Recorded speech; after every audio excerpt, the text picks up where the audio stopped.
On to the next one. I don't have to bother with taping or anything. Although they buckle and it becomes somewhat of a pain, but not much you could do about that. This is a 2-inch broad stroke sable brush. They hold a lot of water. So I'm going to water down a whole bunch of the sky area, but I'm going to leave a couple areas dry so that we can have some tops of clouds pop out and they will be crisp and white. Everywhere where it is wet, the paint will suffuse into it, and everywhere where it is not wet, the paint will just stop. And half of the trick is knowing where to stop in watercolor and leave the whites. I'm going to paint right through everything but this tower here and the dome. The dome I didn't go over. We're good there. So I'm going to go around here and wet around it. I'm going to wet around this guy. I remember at Fred Graff's demonstration here, he said, "Please silence all cell phones." And he said it like a teacher. He knew better. I don't have the gumption to say that. Okay. So if you look, you can see the glistening of the wet paper. That's half the battle. Fred Graff showed me this back in 1977, and it flummoxed me back then, but I'm okay with it now. I use these as big a brush as I can. These mop brushes hold a whole bunch of paint, as do the sable broad strokes. So I have this prepared, and I'm going to drop this in here. It's a hazy summer day, so it's not really that intense of a blue. Sometimes when I'm out painting the plein air paintings in Cleveland, the sky is really blue. And it's just amazing how much paint it takes to get the blue sky. It dries 40% lighter. And if you don't know what you're doing, you end up going over it a couple times to get the right effect. And if you have to go over it a couple times, you're kind of losing the freshness.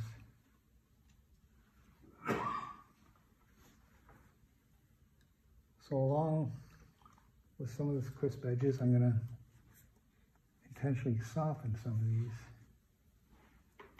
And we're going to try to be as loose as possible with this thing. It's kind of hard sometimes to stay loose. Comes and goes. We're going to warm up near the horizon. The sky, the sun gets red when it sets. There's a lot of thickness in the air, and it shifts the color towards red. So we're going to do that and put that in here.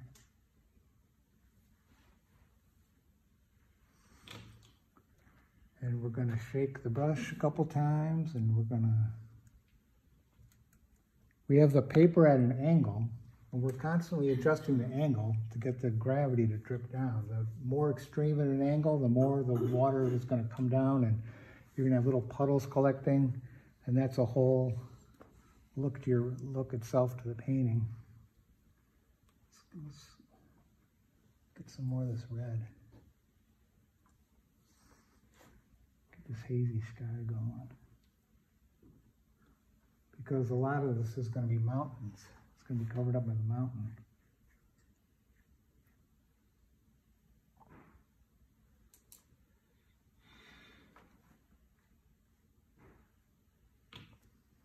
That's kind of good. Whoop.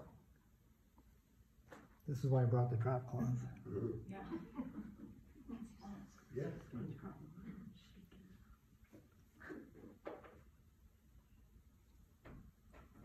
So we're going to go We're gonna put a tone down over all these buildings here. We're gonna give it that warm Naples yellow tone. I got some Naples yellow here on this.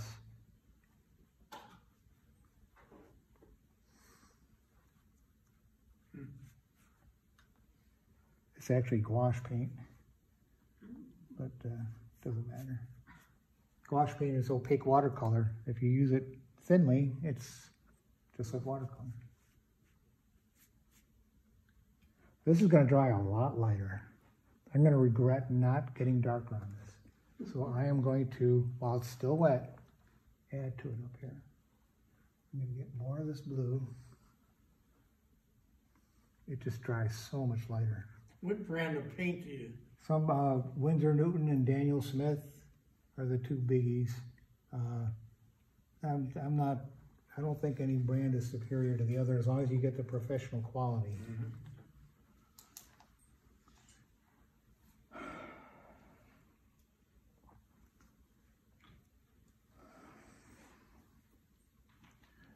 Even if I get some drippy water marks up here in the sky, that's fine with me. So we're going to keep on going down here. I got the heat gun, so we're going to stop it after this is all done, and we're going to dry this. And I can go in here. I can collect a little bit of this. But we want a water puddle to start there, so that's okay. Let's keep on going down with the Naples yellow.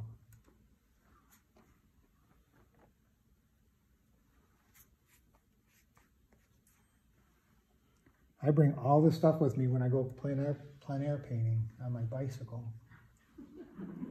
It's some guys are the minimalists, I'm the maximalist.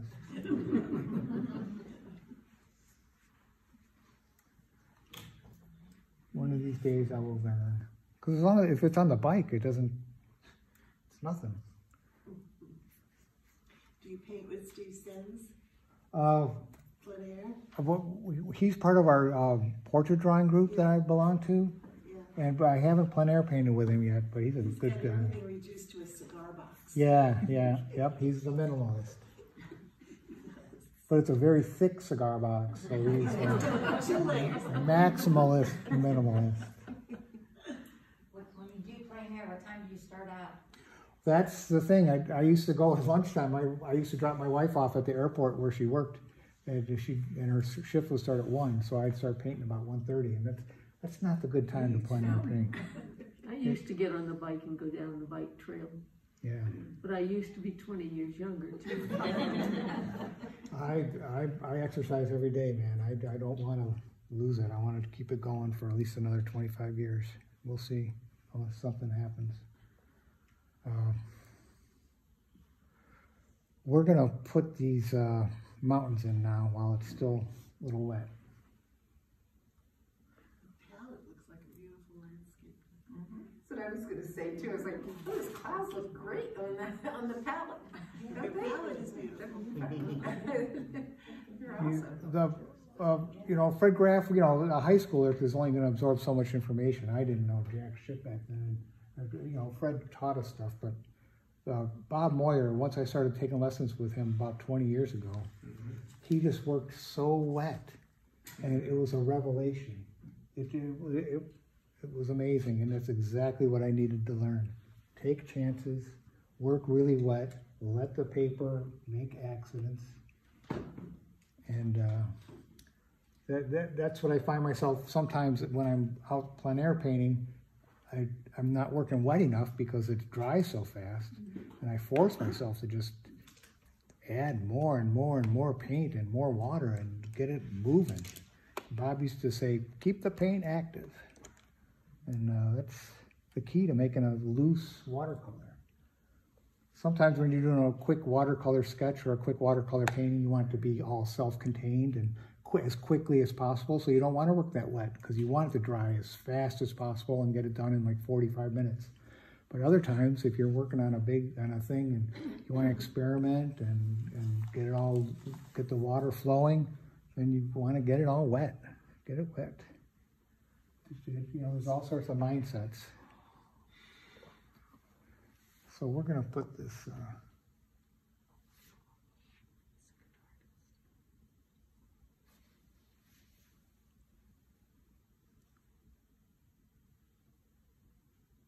See, right here, I kept that dry, so that's going to be a nice crisp edge. This is the mountain in the background.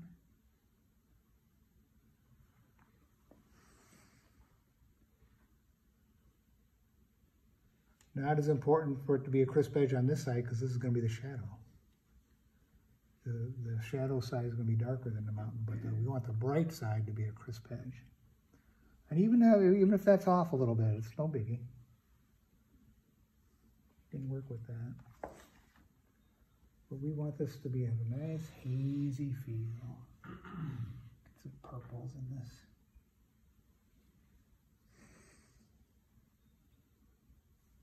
One thing Fred did teach me was don't worry about a hair being stuck on your painting. Don't do that. Worry about it after it's dry.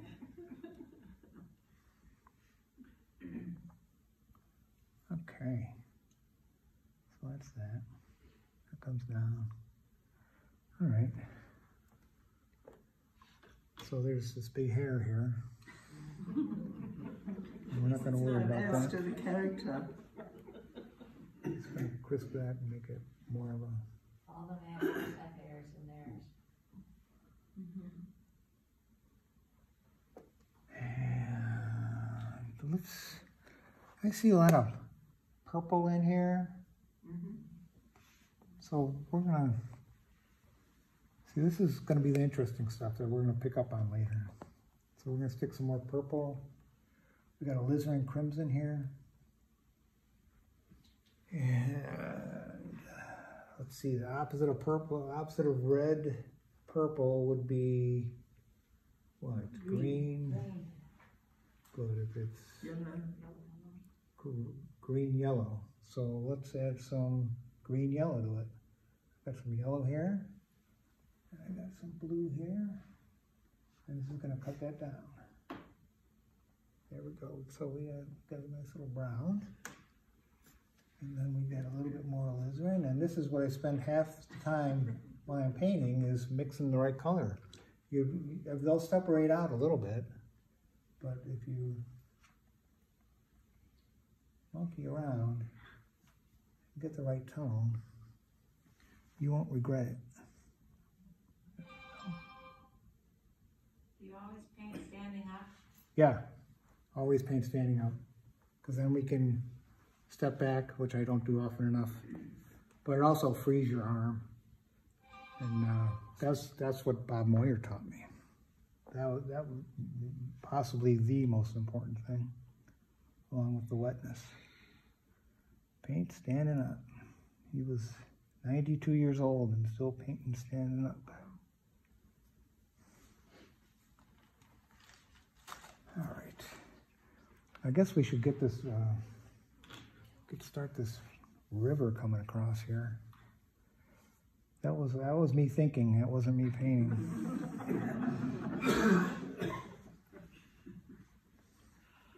We got all kinds of colors in there. Browns, purples, blues, the blue sky reflecting. So you can see these right at the bottom edges of the washes dried the darkest. That's okay, that's what happens. The pigment has time to settle down and finally stops right at the crisp edge. And the pigment just keeps on coming down, and at the very bottom, there's the most of it. So let's get some blue here for this blue river right here. It's always a little darker than the actual sky because you lose a little bit in the translation. We're just going to go past.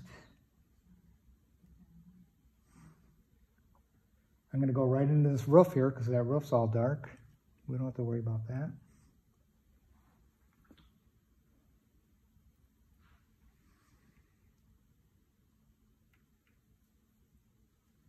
Got some raw sienna we're going to be putting down here.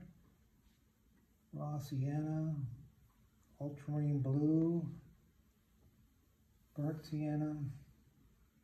Get a nice darker brown there. Burnt sienna, raw sienna, ultramarine blue.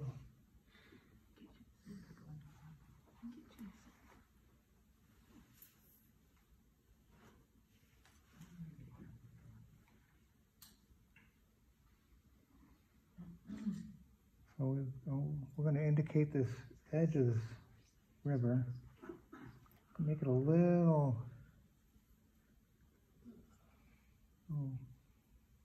notchy or whatnot. Just a little breaking up from a perfect straightness.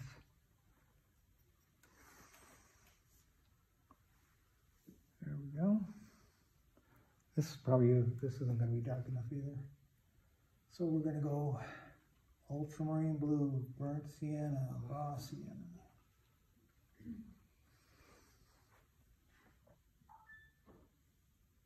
You can see that reflection coming down from the trees. Could be indicating that. We're going to put a little jolt of some color in here to brighten it up.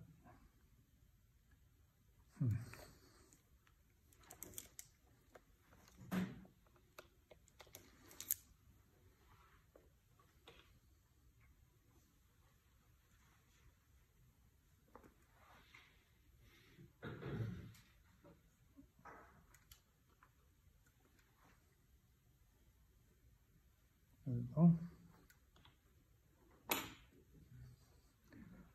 Keep on working here. Keep on working. Did you blow that picture up? I got the original from an iPhone Oh, okay. that they had, and then I filled it in. We're gonna put a couple light trees here for fun. Just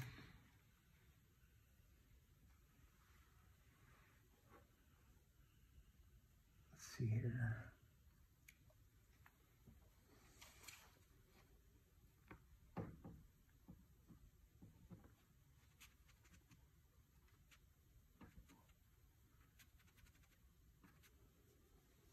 We're going to vary the size, vary the width between them, vary the height.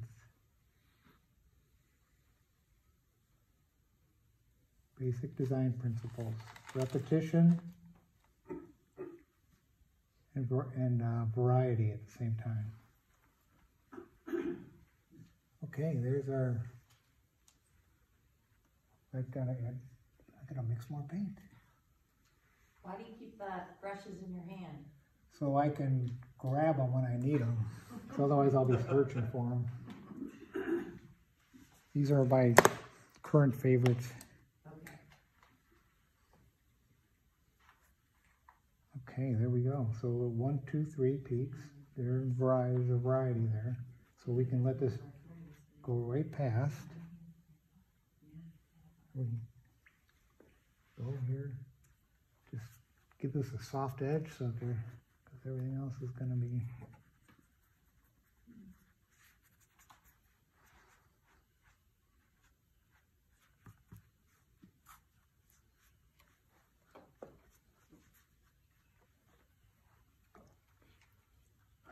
This is, I wasn't even paying attention. It's no real big deal, but we can get rid of that if we want to. And we're gonna dry this. Jeff, why do you use the heat gun instead of the blow dryer? It's quieter and it's hot.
All right, those don't matter so much. Hopefully we won't melt the floor. Or start the drop cloth on fire. Okay, so what's the most important thing in this painting? That dome. So let's do the dome. It's like a Venetian red, I guess. But I don't have a Venetian red, so we got a Scarlet Lake. I do have an Indian yellow here, which is a really nice. But you know, this is way too bright. Way too bright. Okay, the third thing Bob Moyer taught me was that all these colors get mixed together and you don't really have any pure colors in any of these paintings. If you do, it's rare and you make sure that you have that pure color. But when I'm mixing this red and these, covering this up, here, hold on a second. When I'm mixing up these reds, you know, they're not pure red. They can have so much of this blue, they can have so much of this dirtiness in it. And if you have these colors all mixing in everywhere in the painting, then they all start relating to each other. If you're using pure bright red and pure bright yellow and pure bright whatever, the painting is going to look wacky. It's color harmony. They're all being repeated throughout the painting. So we got to dull this down. And just like I mentioned before, well, so what's the opposite of red, green? What's the opposite of this? Well, I got cerulean blue here. I've got new gamboge here. Hansa yellow, light Hansa yellow medium here. So let's add this, make this a green. And let's cut down, let's mix it to the red and get it to cut down.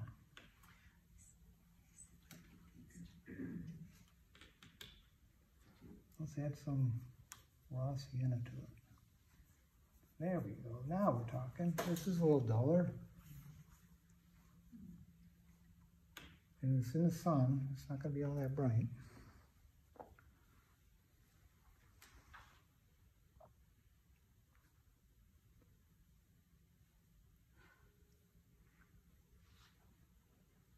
I got to go back in here and pick some of this up once I paint it. And you can't even tell that there's any Naples yellow on there. That was a fool's errand doing that. I needed to make that a lot darker. There we go. Let's pick some of this up.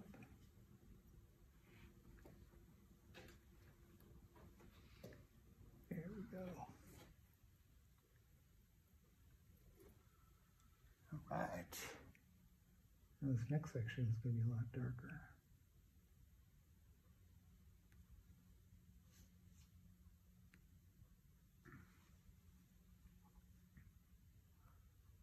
Just eyeballing this.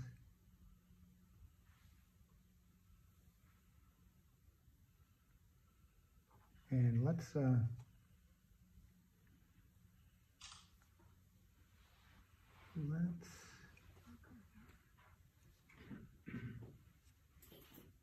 add some purples to these. Ultramarine blue, alizarin crimson, nice purple.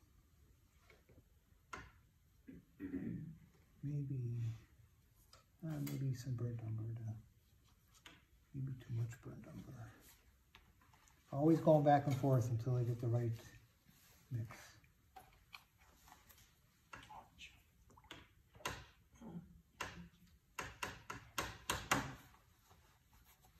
Let's add this to this. There we go. That's better. All right. Taste too good. Let's do this guy here.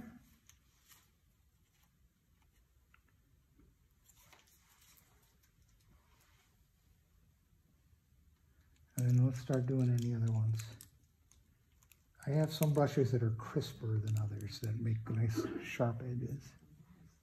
But a lot of times when you're putting in these reds, everything around it is darker, so it really doesn't matter. You don't have to confine yourself to any space yet. Just plop it in. And that's what we're going to do now. We're going to get one of these big brushes. We're gonna get this red. You know what? Let's soften this edge a little bit. So we're gonna shake this, and we're gonna go like this. We're gonna soften that edge.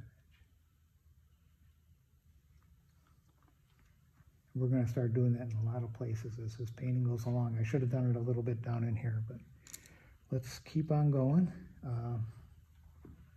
Big brush, big brush, big brush. There's one over there. Let's put this guy, let's just put a slew of these little red spots all over the place. I'm not going to be too perfect about a lot of this stuff, just the dome and the tower here. And I'm going to make sure this doesn't have too much of a hard edge here. There we go. It's starting to get a little atmosphere there, isn't it? So that's good. Let's do this guy here. He wants to be done. We'll use this big brush, this brush again. This is just like a dull.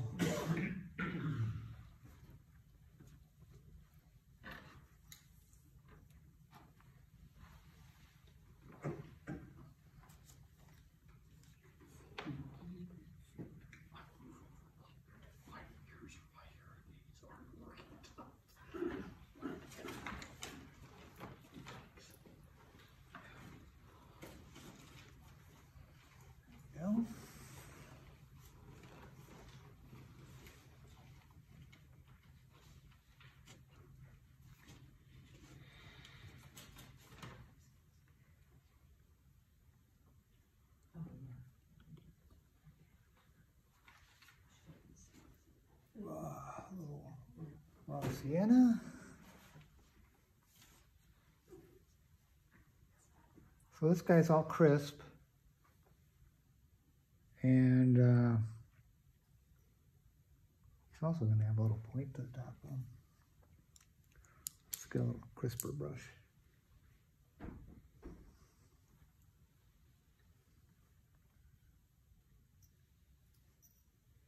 There we go. And we're going to do the same thing. We're going to soften that edge. Just to give a little variety. Whoop. Go in there, touch it with clear water. I'm going to develop my Bob Ross voice. just a little touch. We're just going to touch it. There we go. And let the water do its work. 2 hairs and some air. Maybe a little up here too. This is what I keep on, I either do it, I forget to do it when I'm plein air painting, or I do it in the wrong spots, and It becomes a bird. yeah. So we're gonna, and then we're gonna go back to our previous attempt at doing some reds here, because they're all over this painting. They're all over.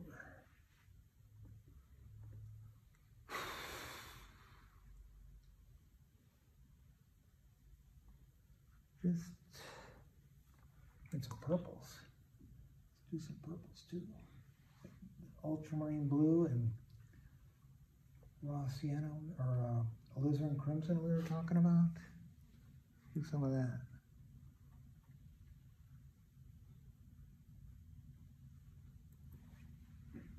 Try to get some abstract repeating shapes that are symbolic of buildings. You start developing a shape language when you're working with these brushes and you're working fast and you're thinking about nothing but shapes. You're not really thinking about, this is a tower, this is a this. You start looking at the actual shapes that are in the photo or what you're seeing in front of you. And you start thinking, okay, let's indicate that real quickly with the brush. There and there, and that was the stuff that Fred Graff taught me. And I did get a little of that. I did understand that a little bit. I was just working with student quality paints back then, and I remember when I went to the Cooper School of Art, they took a beginner's watercolor class with Florence one of the best watercolors, you know, in the city. And I just had this crappiest paper. And I'm trying to do this, follow his step by step that he gave us. And it just turned out terrible. And he goes, I think it's your paper.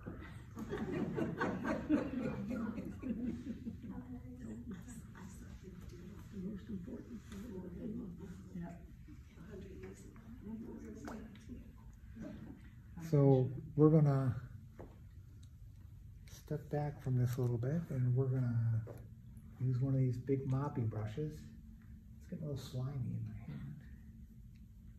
And we're gonna put a lot of these purples that we're talking about, because they seem to be all over.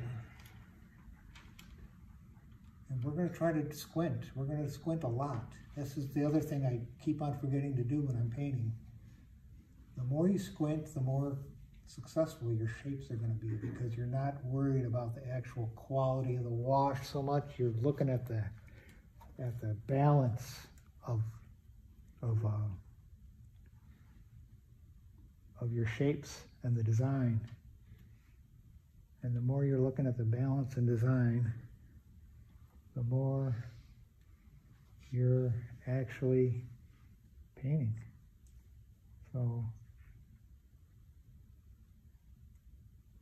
And you end up making really goofy faces, even more so than normal. But that's what it takes, and that's when you're doing that. Sometimes I do a painting, it's like, I didn't squint. I didn't even squint until I was 90% done. Invariably, those paintings are less successful than. So this guy's wet here. So when I go up with the brush and it's just loaded with paint, it's just gonna flood in. So I'm just gonna get this color.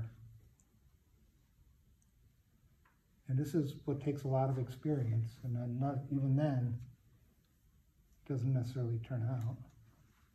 But I'm gonna get this purplish, brownish color going. And I'm going to keep it pretty dry, and I'm just going to touch up in here. And they're going to blend together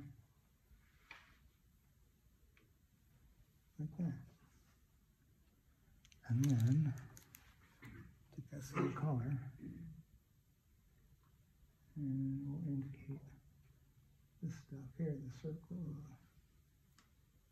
Now, if you leave this on there, it's going to dry really dark because it's really wet. It's got a lot of, it has pigment in it. It's a light colored pigment, but there's so much of it, it's just sitting there in such a small area, that will end up being really dark. So if you go in there with an absorbent brush, like this. There's one there. Oh, yeah. Oh, I was wondering why that went. You've been pointing that out for a while. I've been trying to tell you for a while. We're going to take this absorbent brush and we're going to suck it right up, and it's not going to be dark anymore.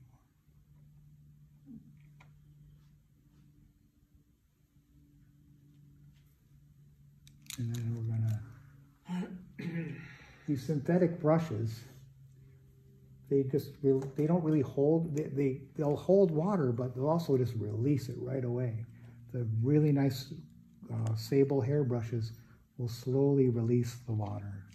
So there's a difference there too. There we go. And that's not accurate at all, but it'll be fine. So what I hear you saying is that when you're doing when you're doing all those little buildings, you squint, and you put color a lot of different places of the same color, so it's whatever that word is. Yep. And it's just a matter of balance, and well, I'm getting a little too picky here right now. I'm gonna. I have a small square brush, really small. If I use that, I can get some nice Now, I'm not even looking at the dome. I just made a mistake there, but it's no big deal.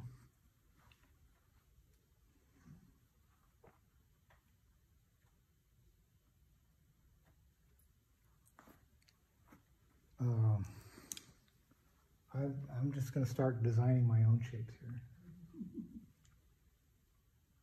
What do these guys know about architecture?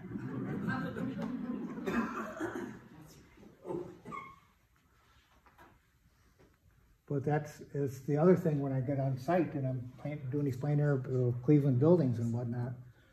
I just get caught up. How many windows are there? I got to paint every window. You can't do that.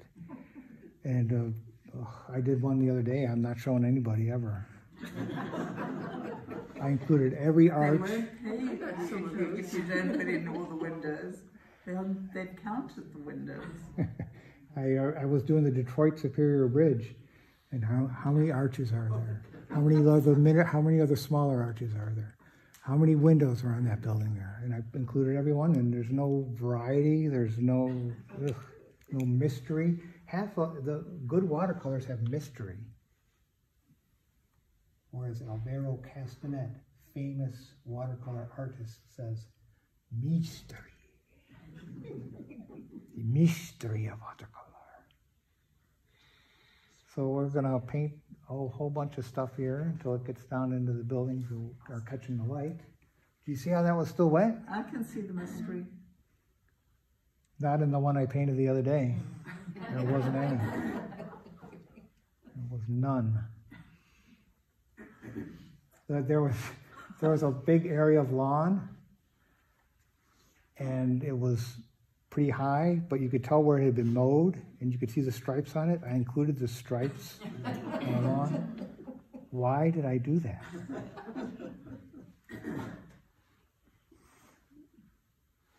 So this is getting interesting here. This shape that's going on here. I gotta, like, if I get this right, it's gonna be almost the whole thing.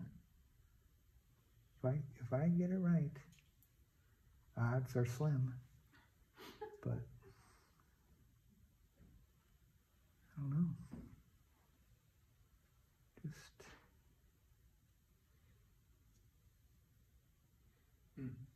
And we're just gonna, these are the buildings. So here I'm gonna indicate all these roofs of buildings here, I guess. And then we're gonna go down with some of the sides of them. There we go. Maybe a little too far, but side of this building here. Oh, there's some stuff poking up the top of it.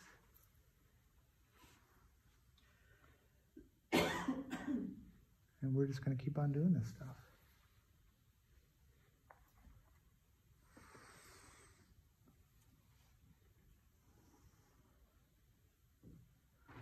There's a whole area in here that's kind of dark. You see that? Mm-hmm. So we're going to put a whole kind of dark area in there. Because we're literalists at the same time as being non-literalists.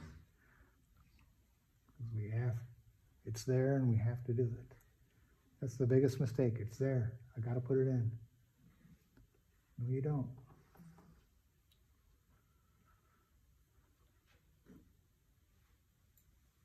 So there's some nice jagged little lights coming on here. Let's see if we can duplicate some of that stuff. Just not literally, not the exact shape, but something close.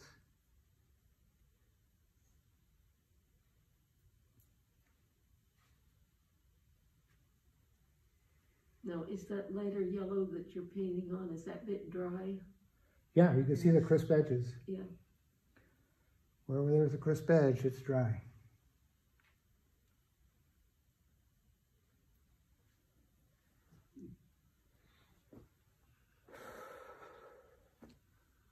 So I'm getting a good feeling here. Let's mix up this purple a little bit. Let's add some other colors. So we're going to add some raw sienna, warm it up a little bit. I see stuff here going on. It's got a nice warm tone.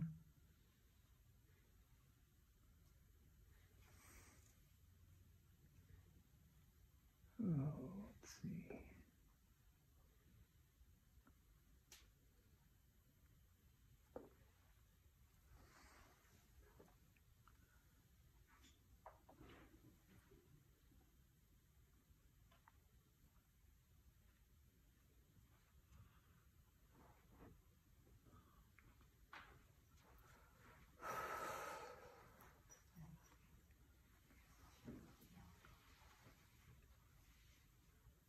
Get some strong horizontals going here. How about some building windows for fun? Not many. How about this guy's up here? How about if we put something right here?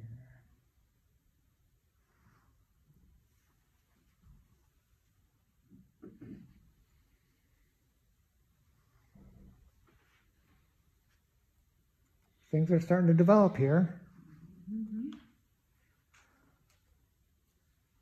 That large painting of Cleveland there, I took a photo from the Lorraine Carnegie Bridge.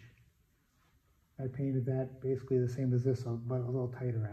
I made sure that everything was actually representative of there, but you just start putting in areas, and the cars are just like goofed in little shapes, and it's if you get it right, it's fun.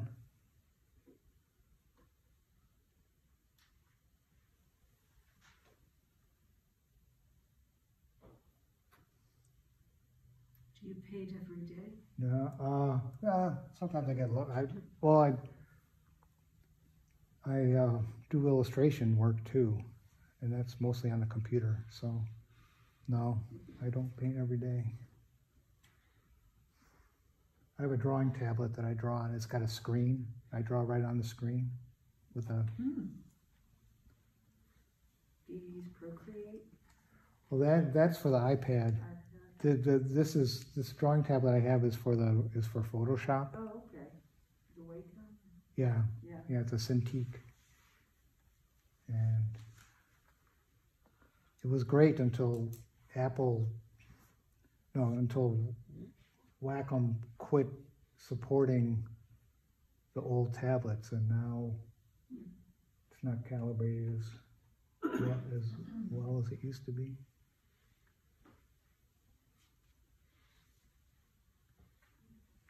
See that? That's this. Yep, But it's not. But it is. you've convinced us.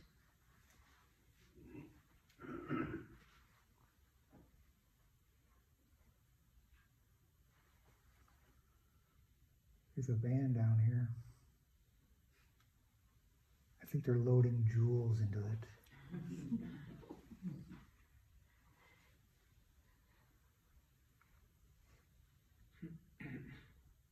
So let's see if we can get some soft edges in some of these. The paint stays really wet.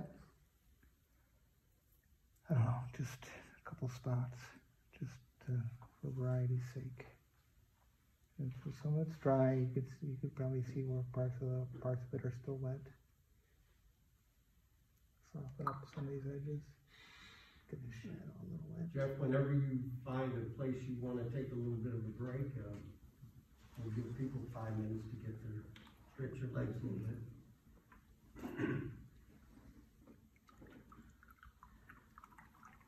How about if I put in this big building here and the greens? So we're going to put the red, what were we talking about the red? Don't use it full for a while. Let's dull it down with some green. I don't have any green, so I use blue and yellow.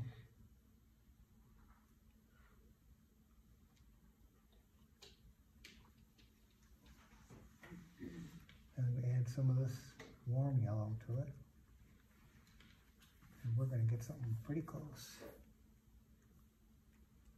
because it's going to dry lighter. So we're going to put this in here. That's what I liked about this painting, was the triangle that was created, the photo.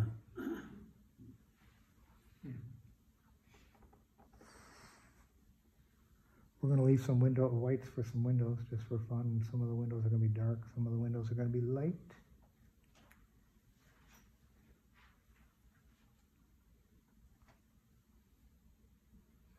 This is the Bugaboo windows.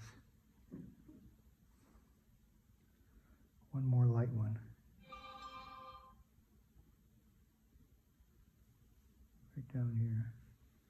All right, then we're gonna keep on going here.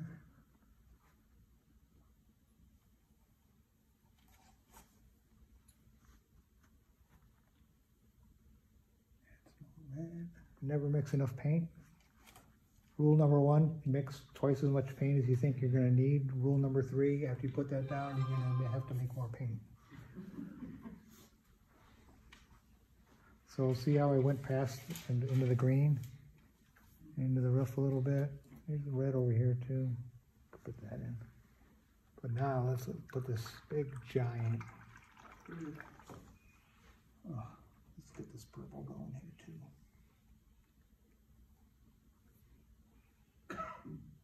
Purple, raw sienna, alizarin crimson.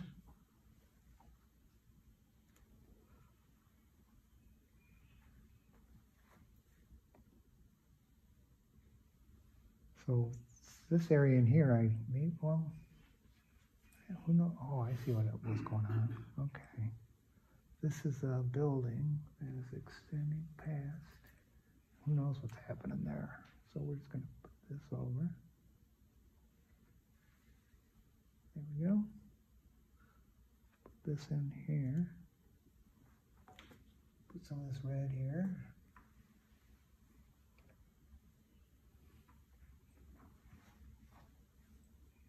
Leave a window.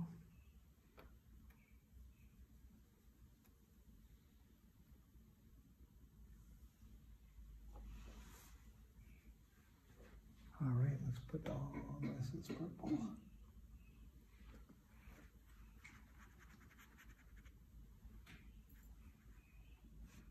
That's not good. Let's extend this.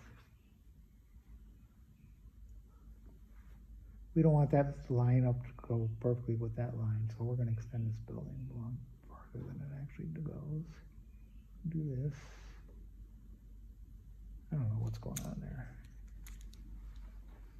Change to a crisp brush. Get some crisp edges here.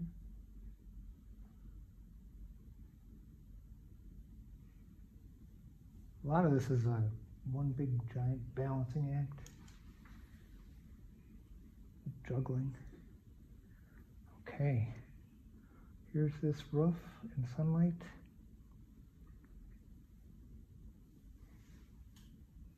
And we get down into here. And now we can start putting in the, first of all, we'll soften this. There we go.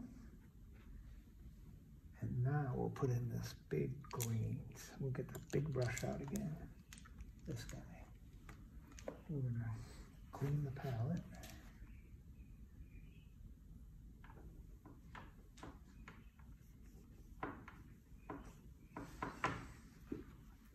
I'm gonna stop this. Start it back up again. That's so I don't have to deal with a massive video file later. Cut it up into pieces. So we got New Gamboge. Nice, super warm yellow. To go along with that color right there. We're going to mix up some cobalt blue.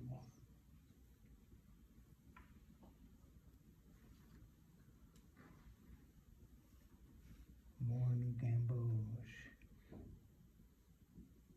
There we go. Some little hazy yellow. That's pretty good. I'm going to put this right up against here while it's still wet. Put it right here. Now we're going to have some fun. We're going to put some over here, put some here, put some here. And now we're going to get some cooler ones. We're going to get some cooler greens. Hansa Yellow Light, the coolest yellow. And we're going to use cerulean blue. And that's a cooler green. But it can be too bright at times. A little red to that. Yep, we want to cut it down with a little red. And it warms it up, unfortunately, but that's fine. And now let's put this up here. It's still too warm, but it's all right. Let's make some more. Hansa Yellow Light. You know, I have a green here that's just so powerful. What are we going to warm it up with? Dull it down with purple. We're going to dull it down with purple. Yeah, you dull it. Need to dull it. Yeah. Purple, right there. Stick a little in there. Remember, get more yellow. Let's really in blue because we're going to need a lot of this. And just a little bit of the purple.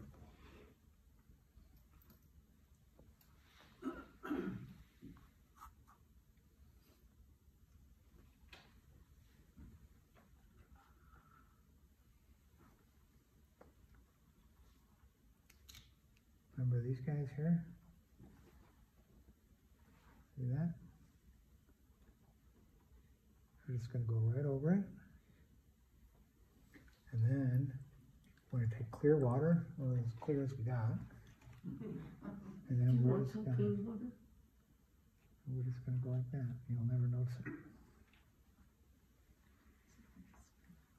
And then we add some more blue to this.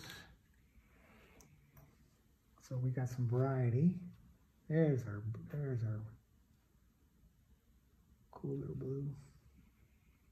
That's what we wanted. We're going to put that over here too.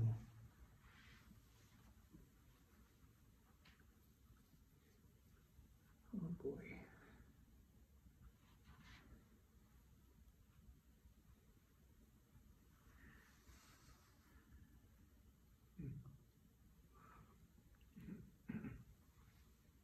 We're just going to make some shapes. Sometimes I'm better at making shapes than other days.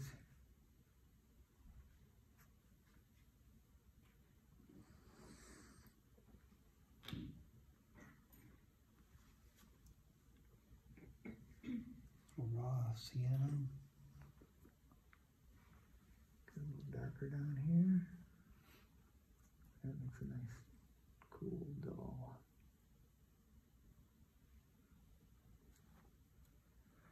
All right, now we're going to play around with these a little bit while they're wet. Get some interesting effects. Ultramarine blue, raw sienna.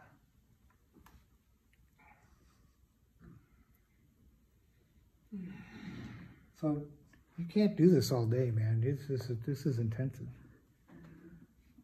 on the old brain.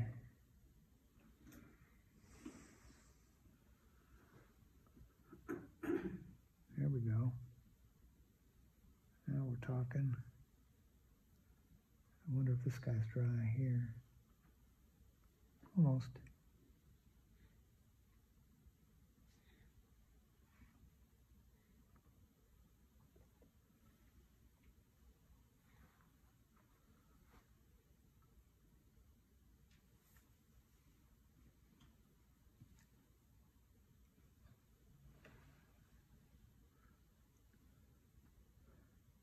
I saw Bob Moyer paint this barn one time. He wouldn't talk when he painted. He just watched and tried to learn.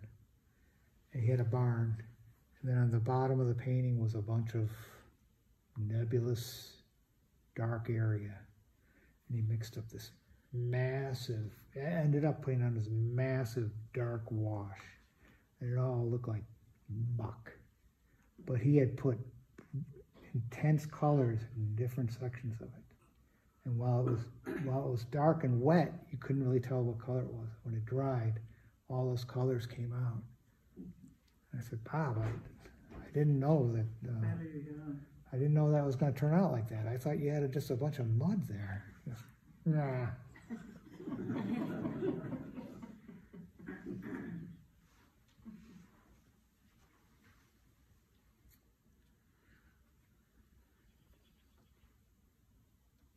So here's a whole bunch of darks here to establish the bottom of this painting.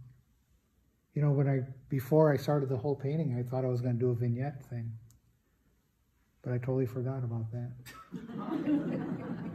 I thought I was just going to build out stuff and come out and be done. We're doing the whole painting.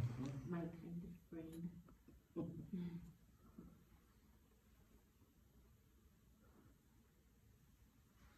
So the light's coming from here. So we want the shrubs, these aren't shrubs, trees, whatever, to have a light source like that. So I want to have a darkness coming like this throughout the shrubbery, and the lights coming up.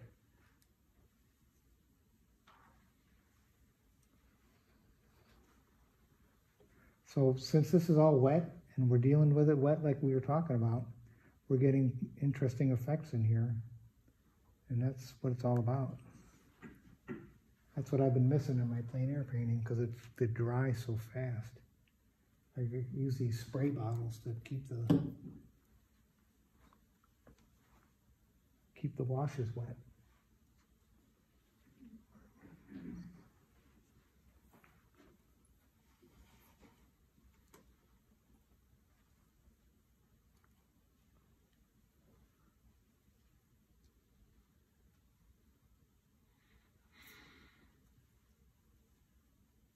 That's interesting there.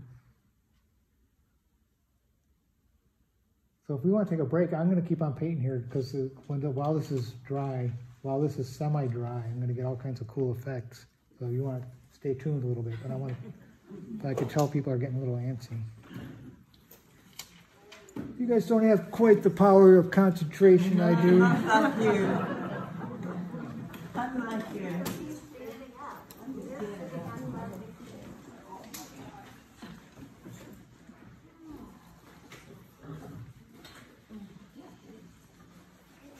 I went with Florence to what was Yugoslavia back then. Oh, wow. Saw Dubrovnik, we went over to Venice, and now you got me inspired. I should drag out my photos. This forest of red tile roof is so familiar. I didn't need to. I was looking at this little toenail thing. I'm like, what is that? This guy? Yeah. Yeah. I see him coming Yeah, out now. I didn't do the dark edge I yet. know. I kept staring at the mystery. Yeah, the mystery of the watercolor. What is that toenail? What is that? Is that a hawk? What the heck is that? It's lovely. It's really good. Here's all the good stuff. We're down in here. This is where it's going.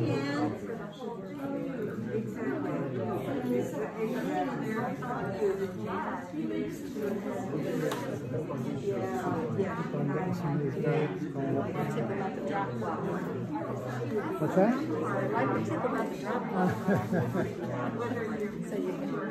Yeah. Oh, I don't want to get the people here mad at me.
Because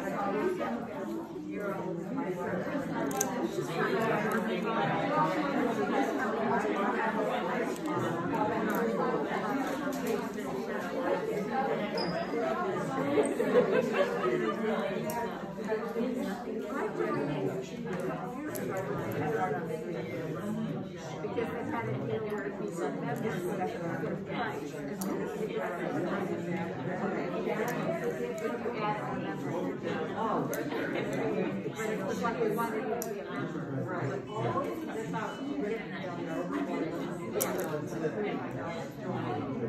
to be a member.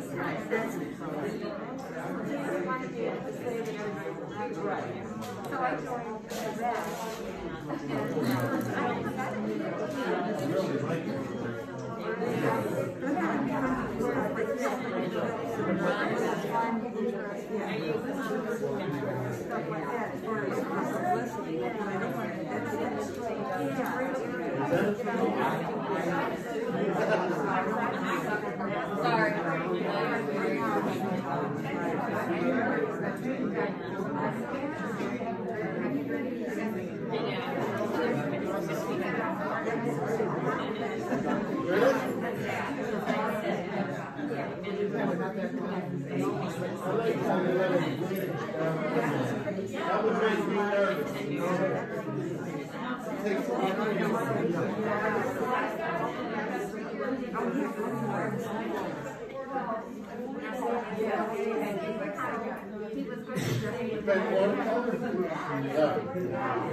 Pretty good.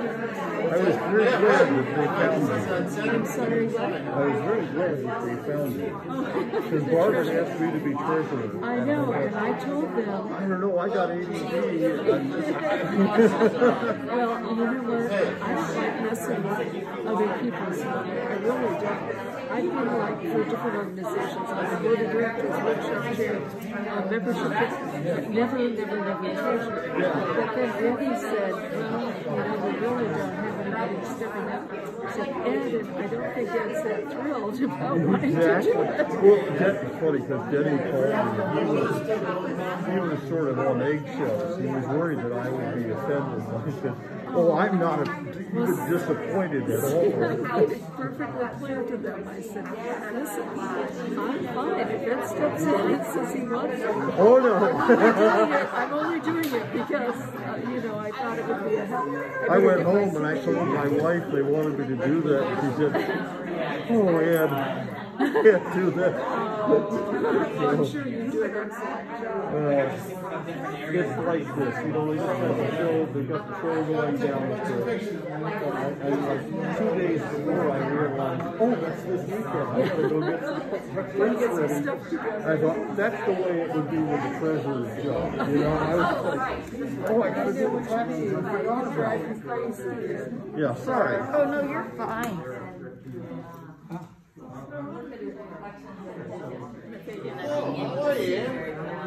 Well, I was going to say, he was hearing this. Unless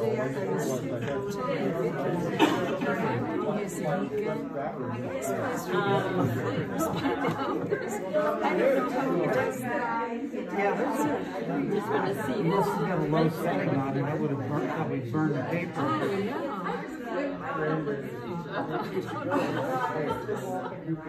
That's scary. So I just got your name clarified. I didn't know if it was lighting or whatever. And, so are you superintendent of concrete driveway paint?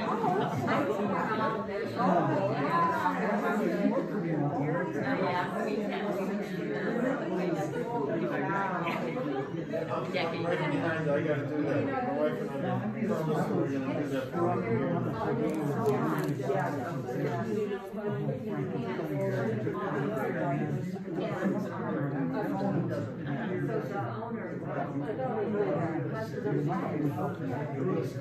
So you haven't done anything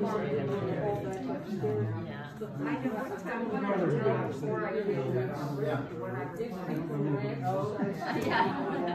Yeah, sometimes it's scary when you find out. That's all you need, huh?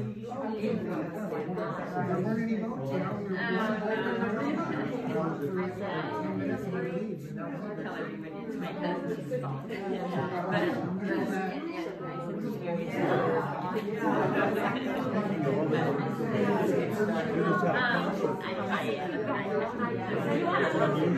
I'm not like that. It's under Western Reserve. Yeah. The latest one is called Without Spring. Well, not sorry, Without Spring. Yeah.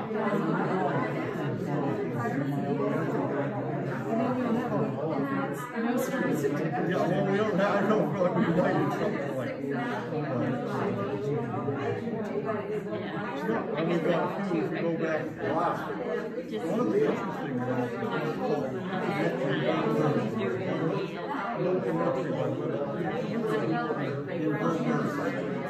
yeah, and they interspersed it with some poetry by like 6 never wrote that.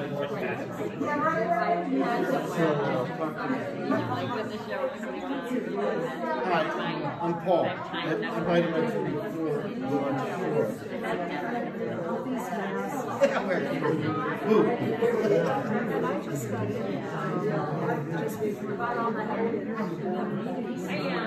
Lucky you, huh? Oh, there you go. Well, that's a good idea. Are you the treasurer? Okay. I have something wrong. Okay, okay. Hey, I'm Paul, by the way. Have I met you before? Again, it's hard to tell what the matter.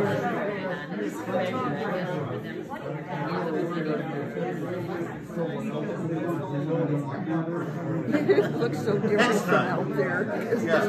I know. It's always a surprise, you know. You go, oh wow. I was wondering. I've been to that view, and I never remember that bright red building. I was wondering, how's he going to do that? Because it's really like picture. You know, you kind of is distracting right there. Yeah. Here's what I need to ask. That is part of the scene. Yeah, I don't remember a bright red building like that, but there's cost involved. The first thing I rented porta-johns for the show. oh, I see what he's done. Do you see this? He's blocked things out and put that green there. Oh, I just noticed that. He's got his nephew. Yeah, but I'm saying, see, he's blocked. Well, there might be buildings, so for the composition, he already, he did that. When he when he photoshopped it, he changed it that way. Yeah. Very interesting. The way they used to document is people think post office box. Yeah, and then once a month or so, somebody was comes out. Yeah,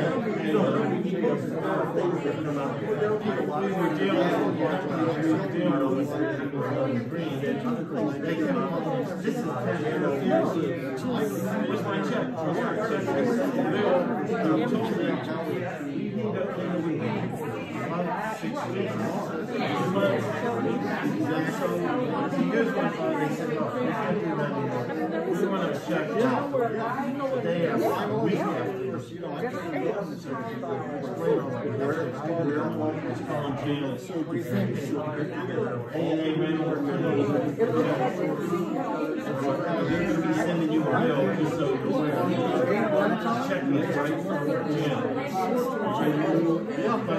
See all those shapes there?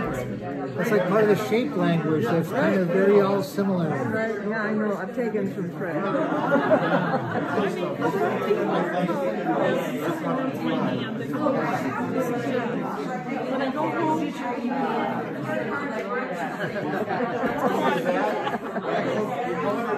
Sometimes things give me the day.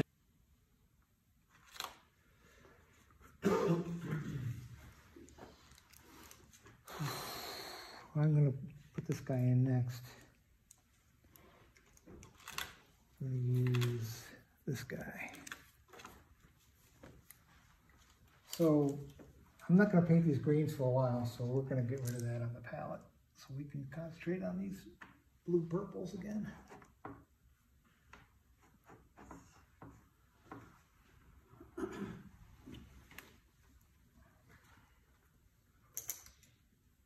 And what I've done a lot of times in these paintings, I'll take a picture of them and put them on my computer and Photoshop, and especially if I want to put more figures in a painting.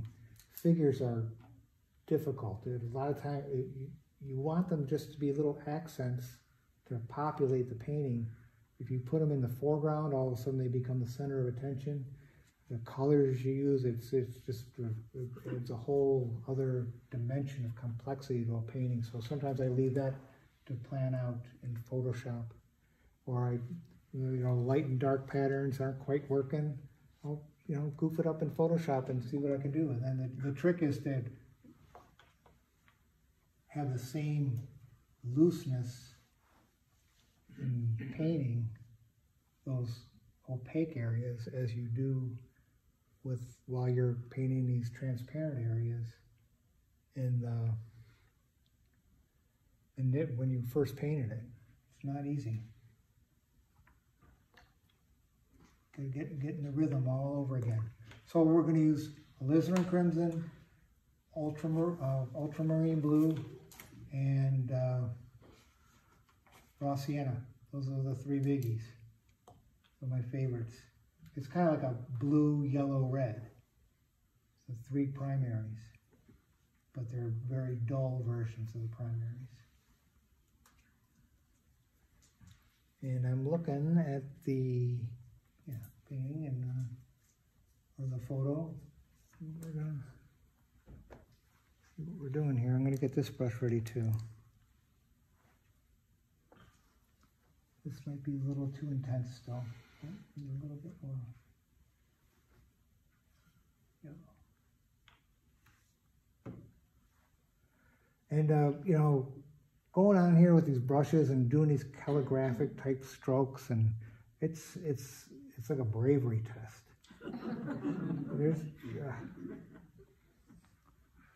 I don't know, you guys know, there used to be a cartoon where a guy talked like this, and he was very meek, and nobody wants to see that in a watercolor. They want to see bold action.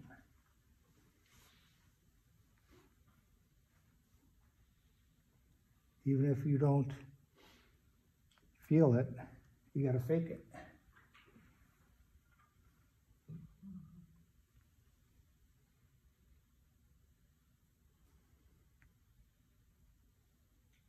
Fake it till you make it. Whoop. That was dumb.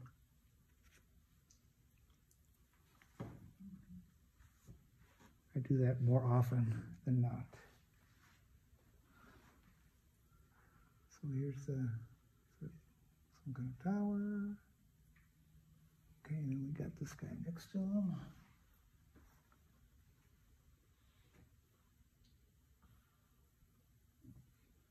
And then, for some reason, I did not extend this red over on this dome, and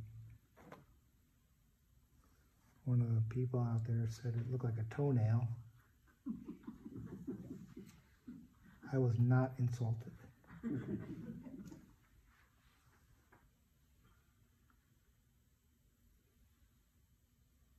There, we got a little spike there from a white dome in front.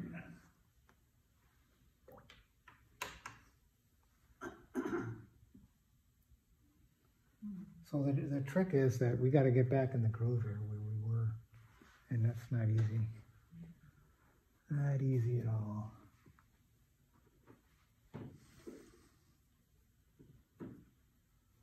So ultramarine blue and burnt sienna make a nice gray. Cobalt blue and burnt sienna make a nice gray. That was Bob Moyer's favorite mix. The darker version is ultramarine and burnt sienna, and they make a nice. And when you mix these colors, all these colors are all mixed. they're all fading. One, you know, one's warmer, one's cooler, one's browner, one's purpler, one's this one, and they're all mixing together, and it's a good harmony situation. You've got the one color leads to another, one soft edge leads to another soft edge. It's there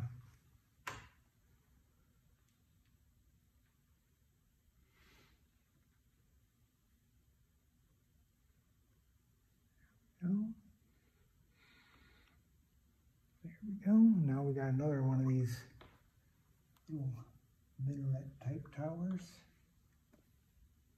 This one needs to be warmed up a little bit.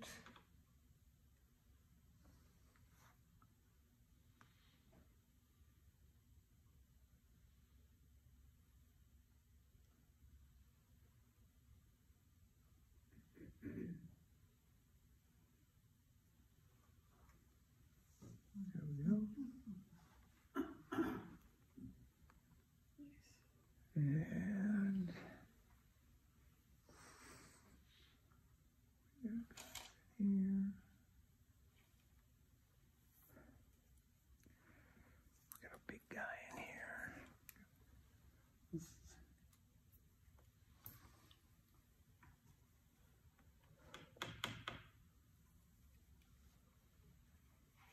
Man, I love these three colors. Raw sienna, alizarin crimson, and ultramarine blue.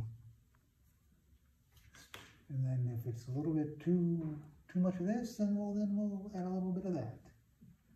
And we'll make it a little more cerulean.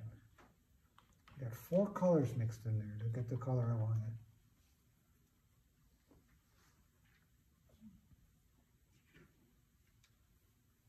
Got a nice crisp brush here.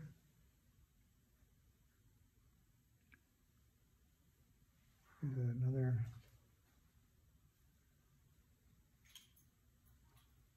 triangular guy here. Add some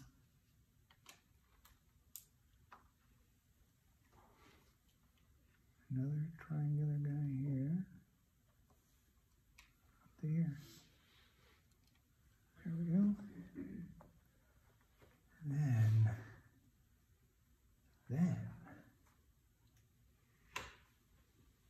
we get back to the ultramarine blue, we get back to the alizarin crimson. Touch this.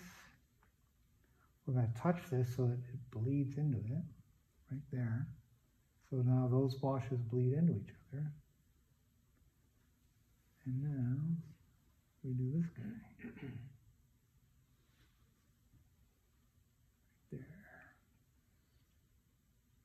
And he's got some windows. Not a lot.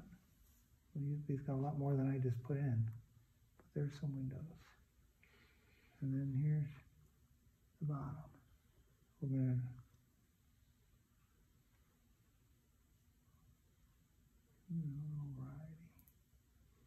then this comes over into here and makes that. Now we step back.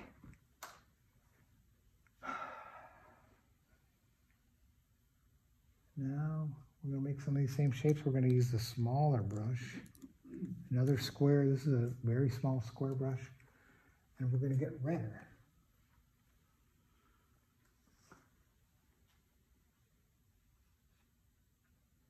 Crisp.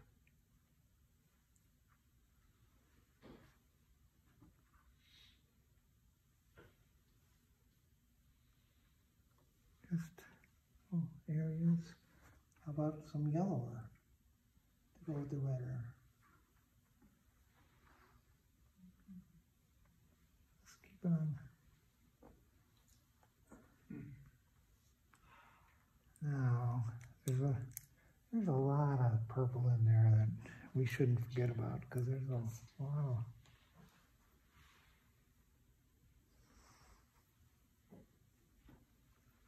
we're going to squint a lot. We're going to squint. We're going to see if we can start connecting some of these darks into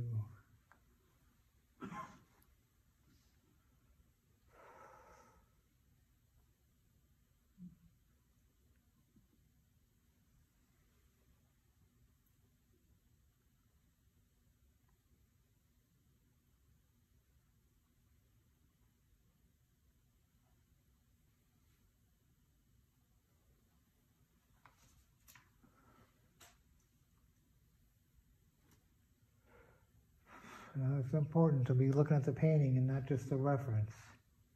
I'm looking at the reference a lot and I'm not paying attention to the painting. And I want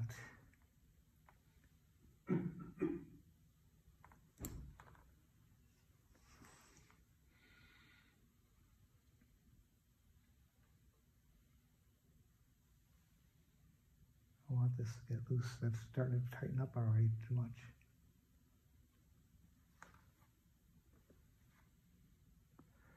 We're going to start working down here because I'm getting too wound up in this stuff. Let's soften some of this up.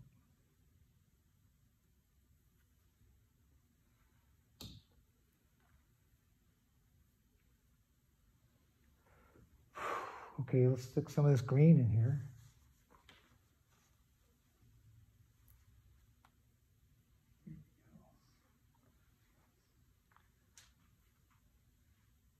Whoop.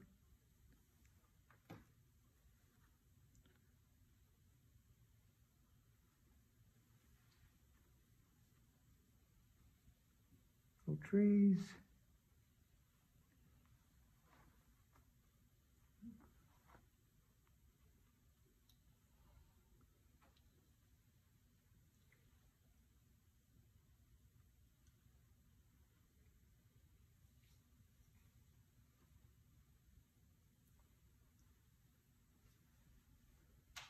See how that softness there really helped that? Maybe if we did a little bit of that in this too. It's still wet. Plenty of time.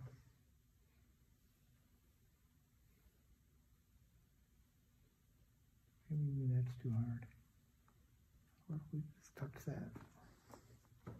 Yeah, that helps. There's a guy I admire so much for teaching. He teaches sketching. He's always like, yeah, I like that. Yeah. I think I'm going to do that more often. Get more confident. So let's see here. So we got softness here, here, here. It's, yeah, because it's getting mystery. A little too hard in places. Oh, let's link these purples up here.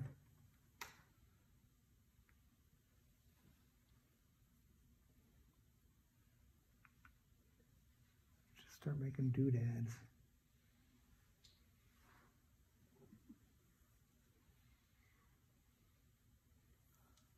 What is this guy needs a lot of blue. Oh, is that purple?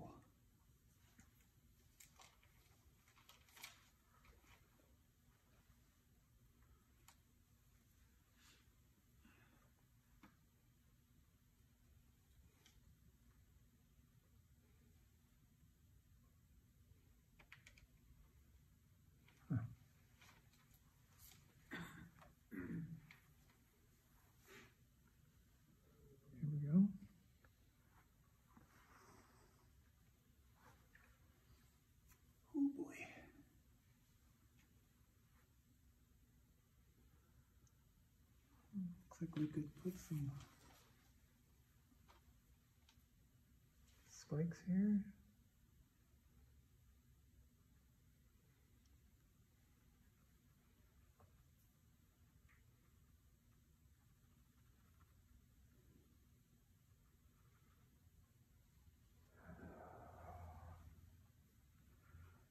All right. We got to continue with that green. Let's not forget about that. Let's make it this.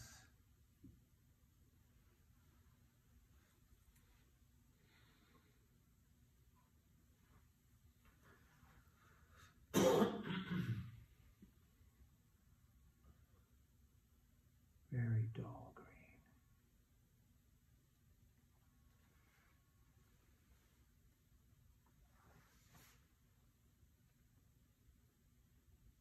I don't know why we all have such a hard time with greens. I have on site. Very difficult. I have a theory though. I think everything is so green that we, you know, during the summertime. Screaming green. that we kind of become immune, that our brain shuts down on it. Green's just like any other color, man. Just like a purple. You add more red, it gets redder. The more you mix paints, the better you get at it. But I think our brain intentionally shuts down on green because there's so much of it.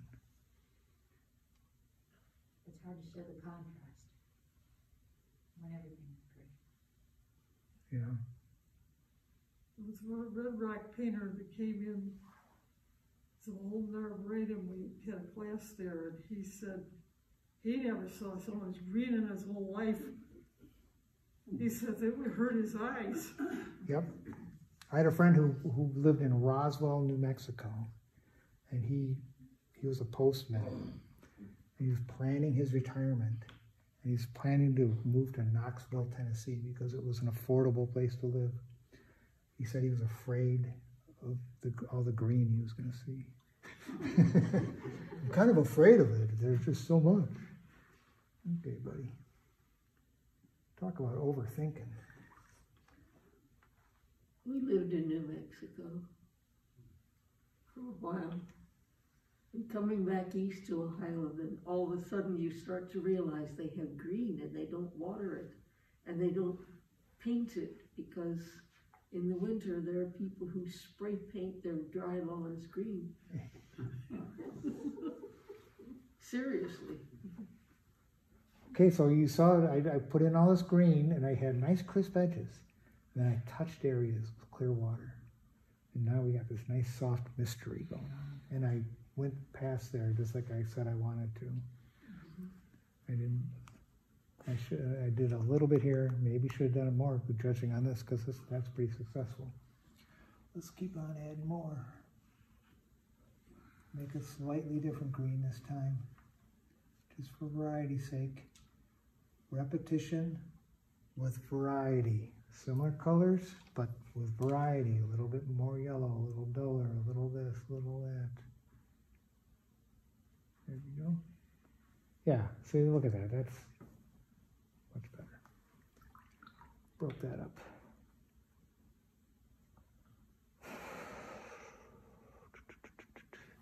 Some kind of, I think, a bridge here with all these arches, little miniature arches. Maybe I could put in every one, just like I did for Detroit Superior Bridge. You get real picky. How do you tell when to stop? Well, that's the thing. We're going to put in some really bold stuff in the foreground here, and then we're going to see what everything starts looking like. We got to put in this rough here for starters. It's a purple rough. We like purple. We like ultramarine blue, alizarin crimson, raw sienna, very dull versions of red, yellow, and blue. And we're going to make a purple. So it's going to be more ultramarine blue and alizarin crimson than it is going to be raw sienna. Not a lot of blue there, or red. That's pretty good. And let's get ready to mix it up a little bit. Let's add it. Before we put it down, let's think about it, and we'll get some blue on the palette, and we'll mix that in with it too. So there will be some kind of. That's supposed to be.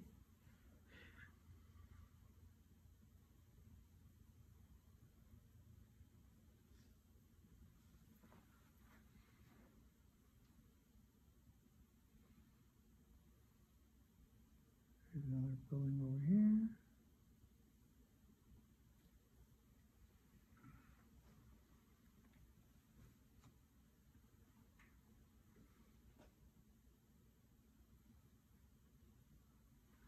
All along the base of this, there's little doohickeys. That's a technical term. There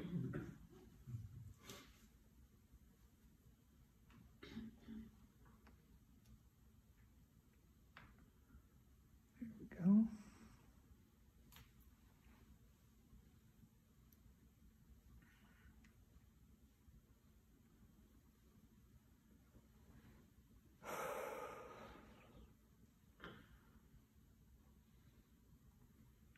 that linked. All right, what did I say about never mixing enough paint? Okay, now there's these guys here.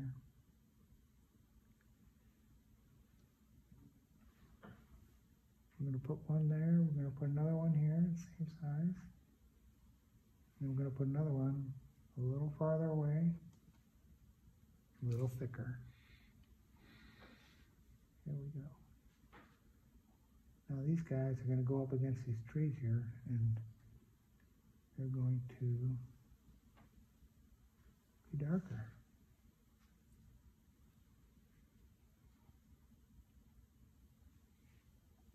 There we go. And let's put a couple more guys in here.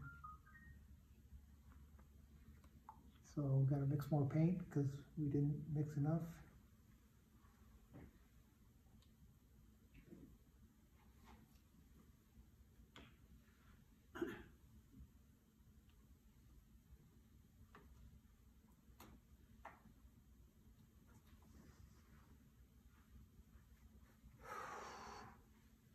Oh, what did I say about adding blue? Huh, totally forgot. That's the other thing. Everybody's got the greatest intentions when they start painting, and then they go to start painting and they get lost in the process. They get lost in the drawing. They lose their place in the drawing. How many times does that happen to people? Man, all the time with me. This guy's right below that one. That's bad. Maybe we can just shove him down a bit.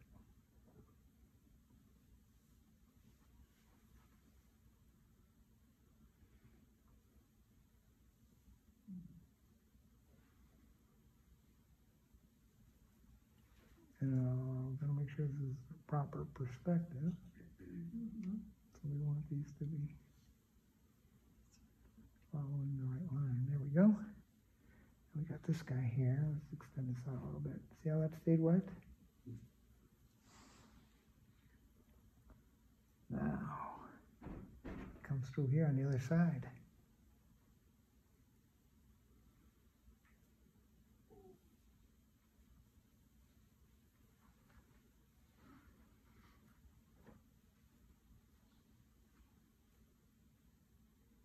There we go. So Jeff, when you're creating that roof line, are you thinking at all about like negative painting the trees or just? Oh yeah, I thought about negative, yeah, definitely, that right there. Uh-huh. Yeah, and see how I left that little sliver going up there? That's design, that's the design. That's what it's all about. So, now we got this guy here, we're gonna, I don't know what I was thinking here, but let's put this guy here. Let's work on these roofs here.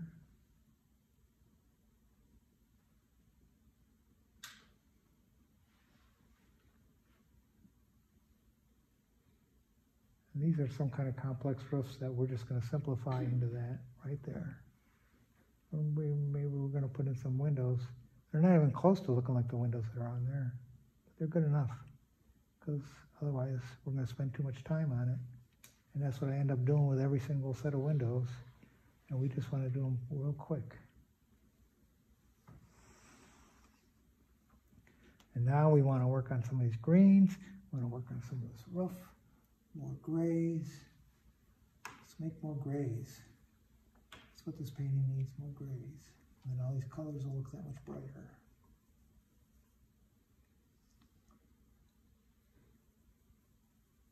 There's a blog out by illustrators, famous illustrators, called Muddy Colors. And it's like a joke because there is no such thing as muddy color. Color is all what's next to each other. You could put the dullest taupe, the dullest dull brown, and if it's next to a color, a version of that same color that's got a little bit of blue in it, and then it's next to, and on the other side of it is the same version of that color with a little purple in it, and over here, that same version of that color with a little red in it, all of a sudden it all sings. So there's no such thing as a muddy color. Its colors are all in relation to each other. Does that make sense?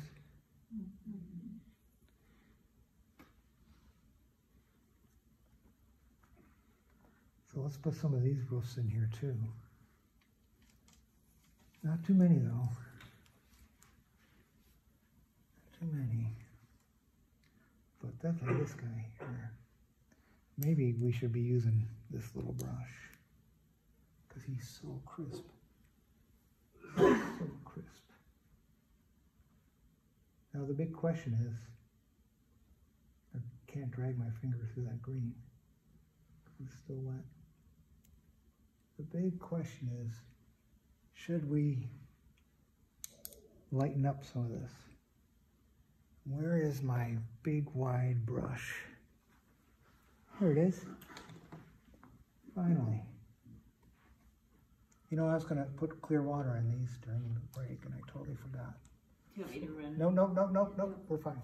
Fine. But I wanted to do this real quick and get some soft edges in here. I think I'm too late. So I'm going to force the issue. I'm not too late here. There we go. Just to break that up a little bit. How about here? How about there? Yeah, that's better. And some mystery.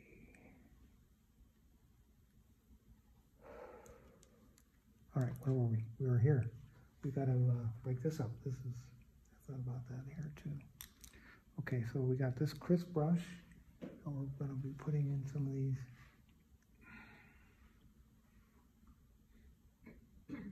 And this guy goes here. You guys know who David Rankin is? Oh, yeah. He steadies his hand with another hand and does these perfect marks. Perfect.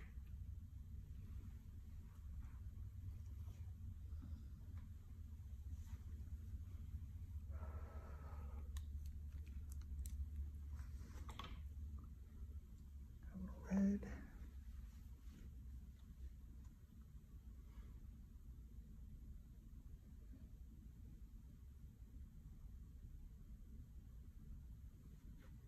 And there's that shadow coming off of there. That's good.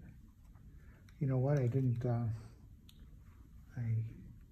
it's not the right perspective though.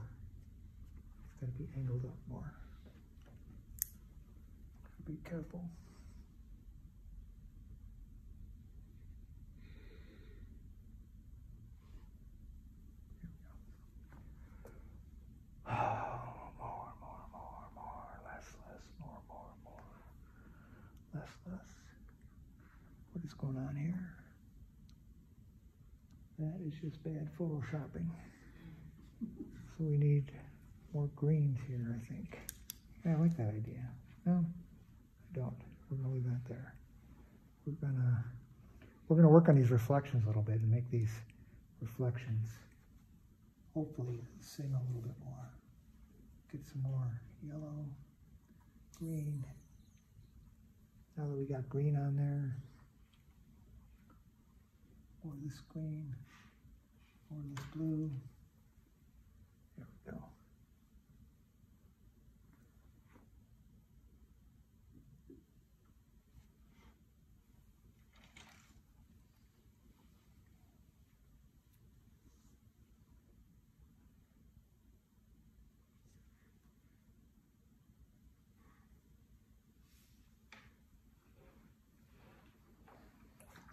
I should have wet the paper first, but we're going to do this instead.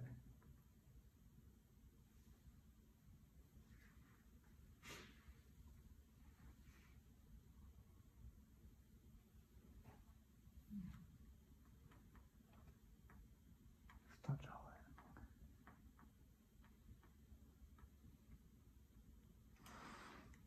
And we're going to do it over here too. I'm going to use a little bluer.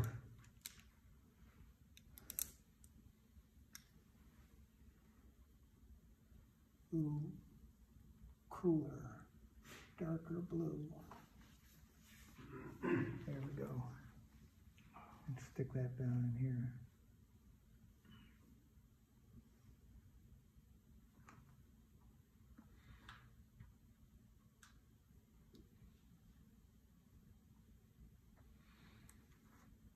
And we're going to do the same thing with water. Add the water.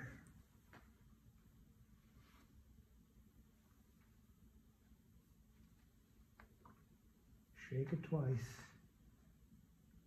and touch.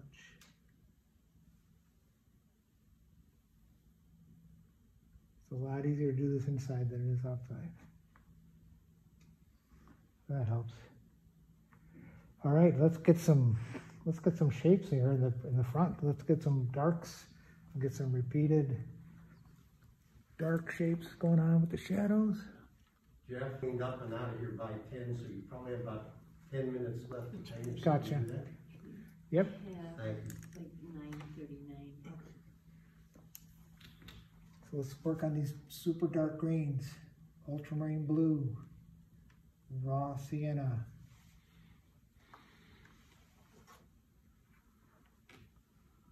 Ultramarine blue, raw sienna. The raw sienna is not fresh enough. I gotta really dig in there and get it going. The really good watercolor guys put fresh paint down every single time they paint.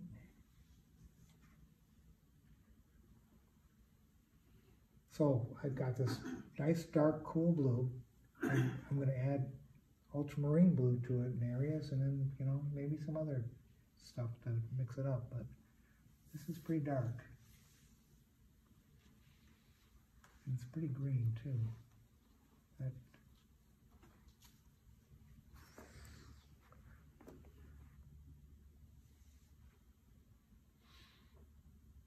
So this, I'm squinting my eyes and I'm seeing a nice dark here and a nice dark here, so I'm putting darks here, and then by squinting, you're starting to see the darks relate to each other.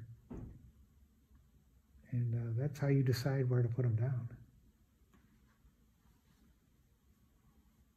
Now later on, when I get home or whatever, I'm going to put in some shadow lines here and some of this drain pipe coming down or whatever, and a couple extra windows, but I'm not sure if I'm going to have time tonight. But see now I just made a critical error. This width is the same width as this. Not good. You want variety amidst repetition.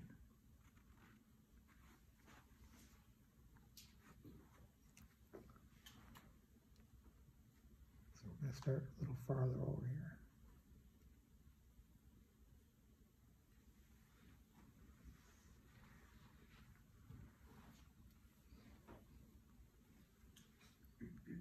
And we're gonna put a lot of water on there, and we're gonna start messing around. We're gonna add a lot of raw sienna. Just start. When you're alone in the studio, do you talk to yourself? Talk to the dog. Little Zoe.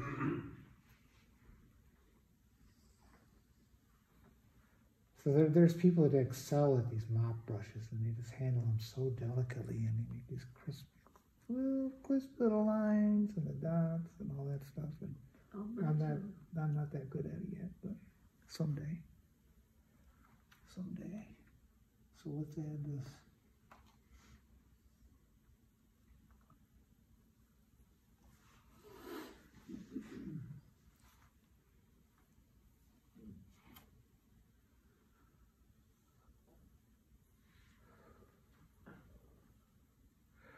You know, what's nice here is this nice red shadow that's coming here. Let's put that down. Let's forget about the green for a minute. Let's put this big red shadow down.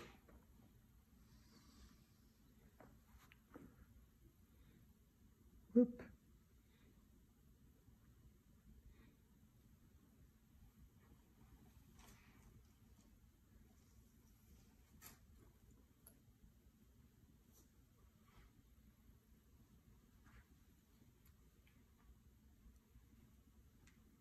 let's make it straight. Because why not?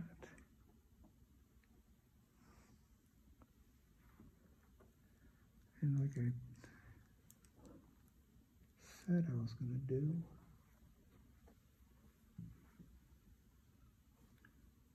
I'll do it now.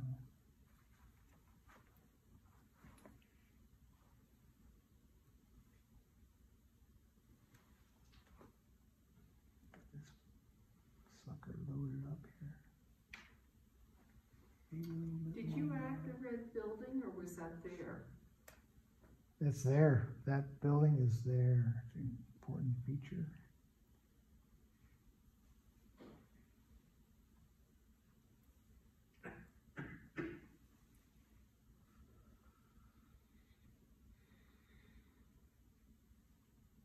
You know, if I put that line there, like where it is, it's going to meet up right with that, and that's going to be boring. So we want to mix it up, and we'll put it over here. And we'll put another one here. Reality be darned. And it would have been nice if it would have been straight down instead of at an angle. So It's all building.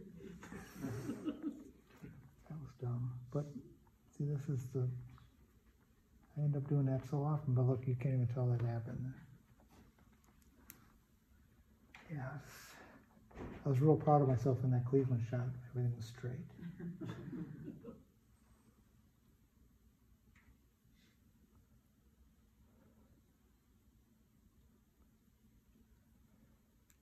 All right. Move your feet. So we got a bunch of hard edges here, but you saw how wet I put those down. I mean, I really put that down wet. So this is going to be no problem. It's going to be no problem to soften this up.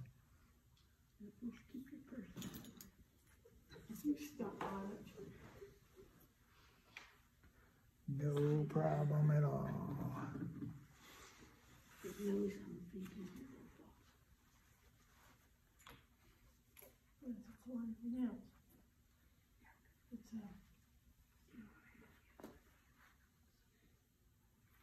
Goopy. See how that works? No problem at all.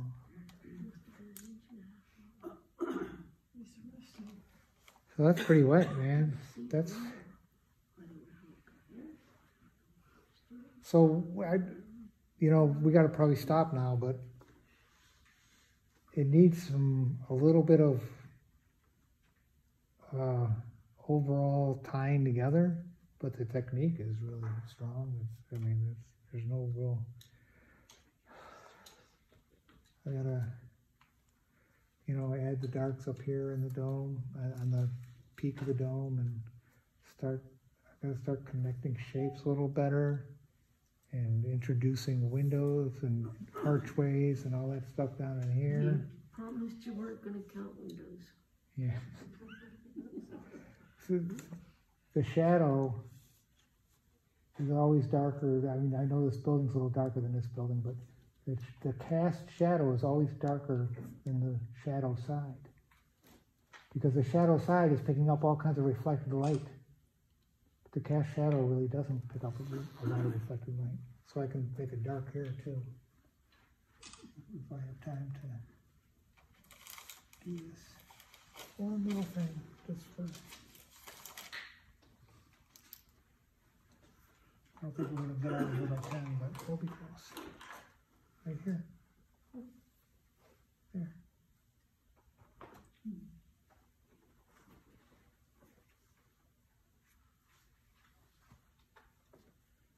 Okay.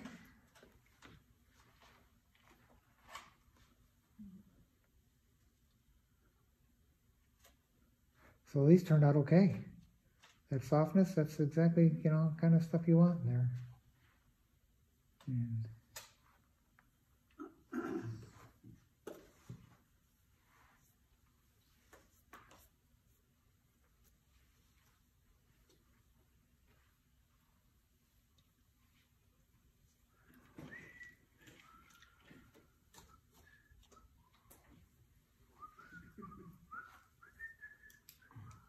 I could do this all night.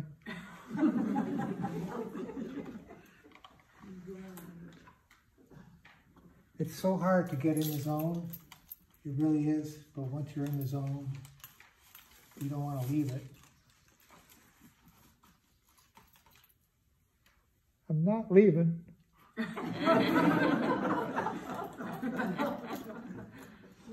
You can't make me. He's got his hands on his. Our watercolor is supposed to have one to paint and two people to hit him on the head and tell him he's done. Yeah, there you go. Okay, So will you have we're this done. on your website? Well, yeah, Eventually? yeah, I will, yeah. I'm gonna give it to my nephew, but yeah. They're having a baby today or tomorrow or the next day or something. She was due the other day. You've had 9 months to get this done. Yeah. Okay, you know, I told my brother, time to crack that egg. I said, I've never heard that before. I think that's original. I don't know. It's not cracking an egg, Jeff. Ask your wife. I know, but it's time to crack that egg. That's So, when she hit you. so we can soften some of these too still. Because it's so wet. So wet. Soften some of these guys here. Get some of that mystery going. The red and red, there's so much red and green, it's amazing. We were at the covered bridge in Olmsted Falls, and when we started, you couldn't really see any reds and any of the greens the way the sunlight was hitting it. And then, like a couple hours later, all the reds, all the, you know, because all the new growth is a lot of times are reddish buds. And if you look closely, you see these colors everywhere. It's amazing. But the more you work with these watercolors, the more you can just mess around and get wet and dry and hard edges and whatever, and you can just start. And if you get in the zone, you can. It's fun. Well, Jeff, we really need to draw this Yep. to conclusion. Yep. I gotta get it down. Thank you. Thank you very much. Turn it around.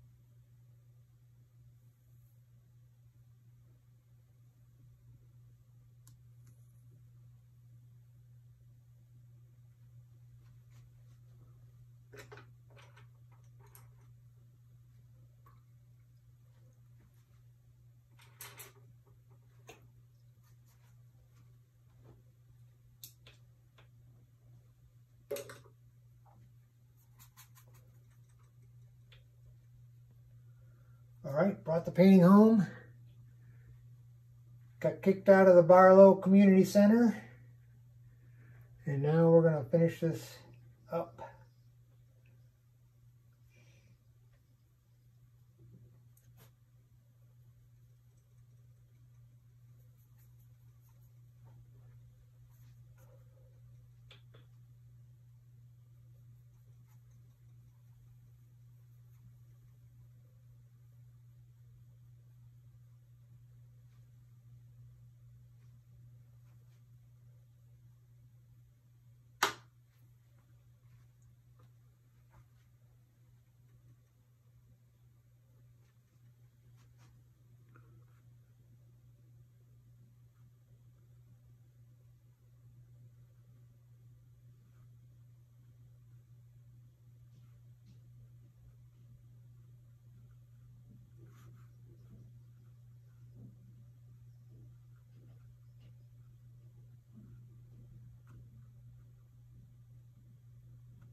Whew.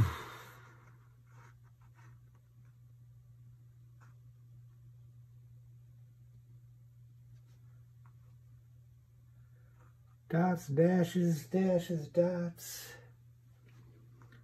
Just trying to get some repeating shapes going on here. Get some darks.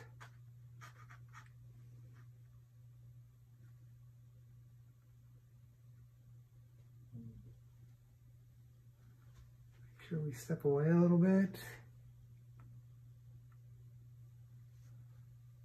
Squint.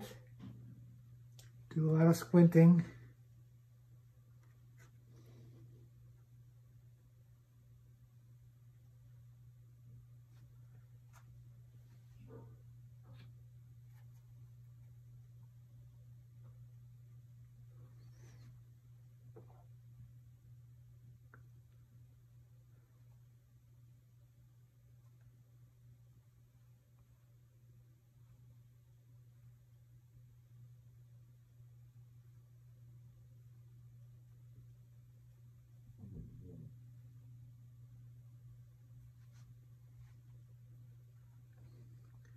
Try to make these shapes a little different.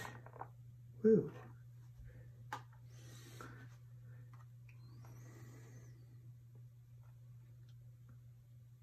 If I put one here, then these are going to be the exact same size, so we want to make sure that it varies.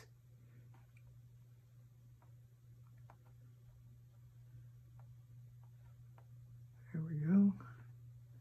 Indicate some of this stuff going on top. There we go. Just little indications of what's going on there. Nothing too elaborate.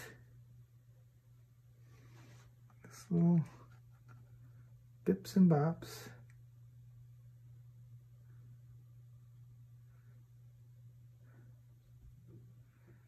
I don't know if we want to put a little more stuff back in here or not. We want to do this.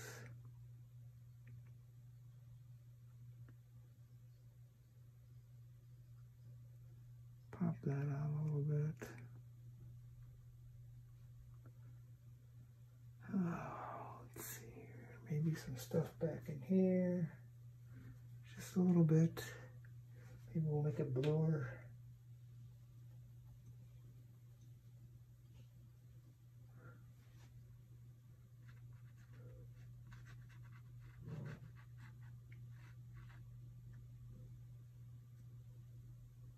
Little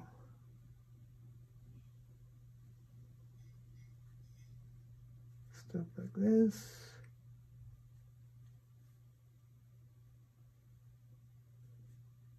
See, all these shapes are similar but varied.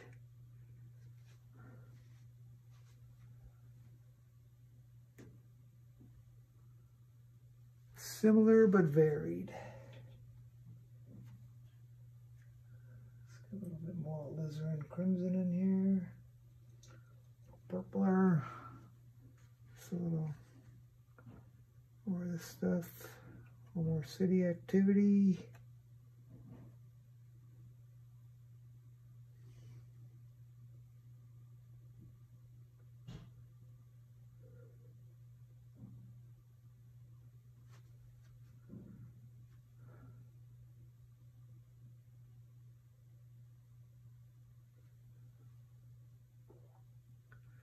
Squinting my eyes, looking. I'm thinking about putting another layer of mountains back there, but I don't know. I don't think so.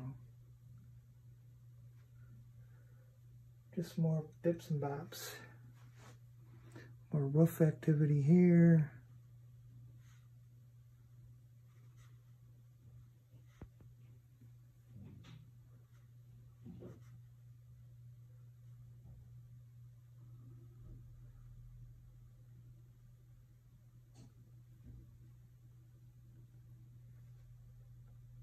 Get some more,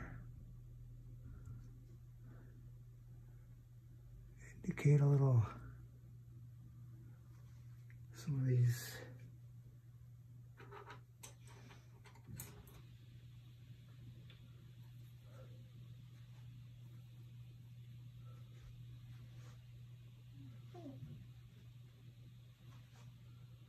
entrances on the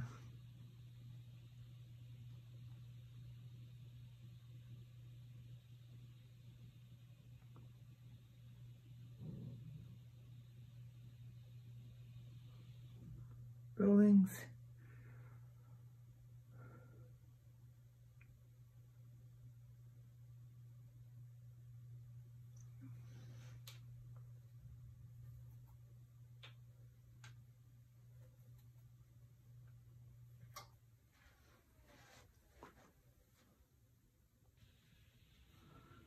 All right. Let's see here. So let's stick in some more activity. Let's stick in some more activity. More of this Venetian red.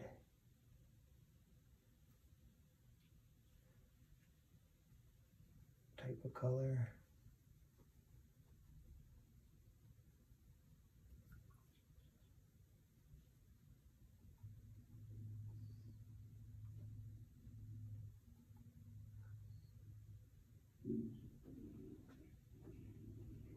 Dull red.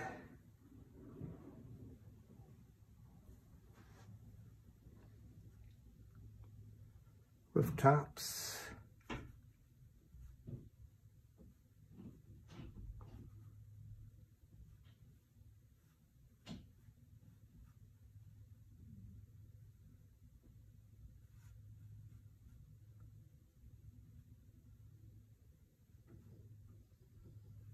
All sorts of angles.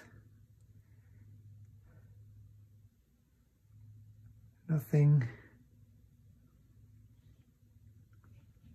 set, just bips, pops, dashes. Squint, squint those eyes.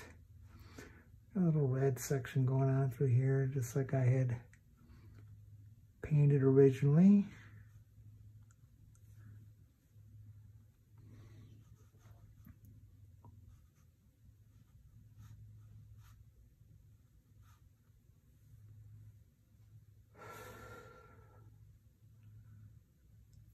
So, you know, do we have this area of rest in here or not? We got, without these big blank areas, then it starts getting all busy and overworked. You want some areas of rest, like the sky and this area in here. We're going to break them up a little bits, but I don't think we're going to put any more of that kind of thing in there, because we want there to be areas of busyness and areas of calm.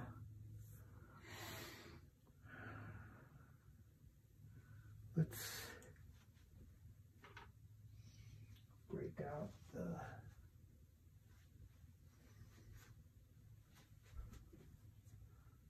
brush right here. So we'll put in some more of these windows. We're just getting dull grays. Version, you know, all sorts of different versions of this.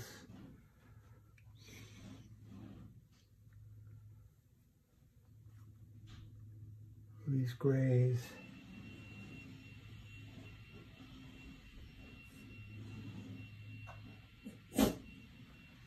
See, this could break them up a little bit. Different sizes, different distances between them.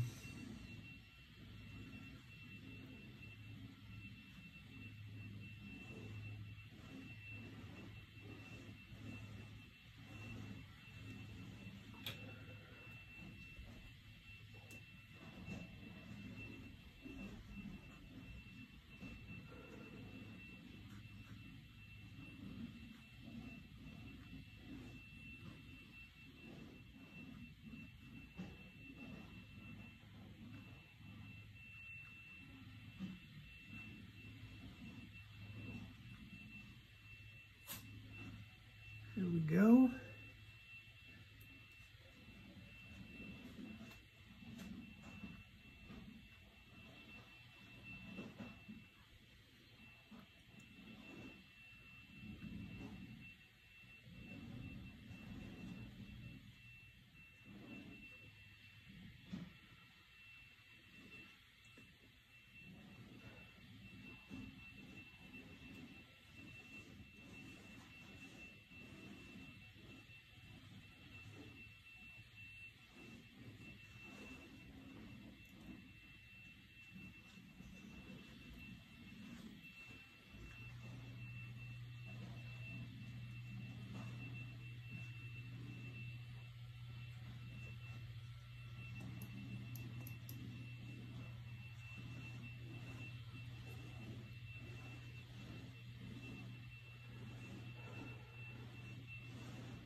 So one of the reasons I like this photo, besides its sentimental value, is it's got a nice eye movement going on here like this. So we're going to increase some darks around that eye path. So right around in here, we'll stick a couple more darks.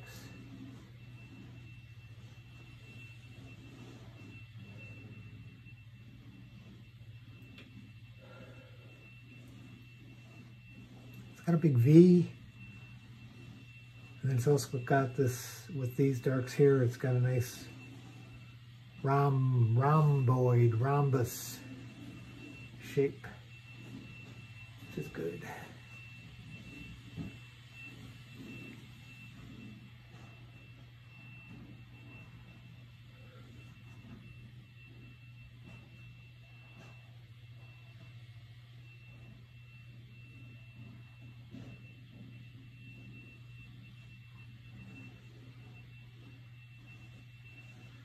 See if we get that. Maybe a little dot here. Maybe a little red here.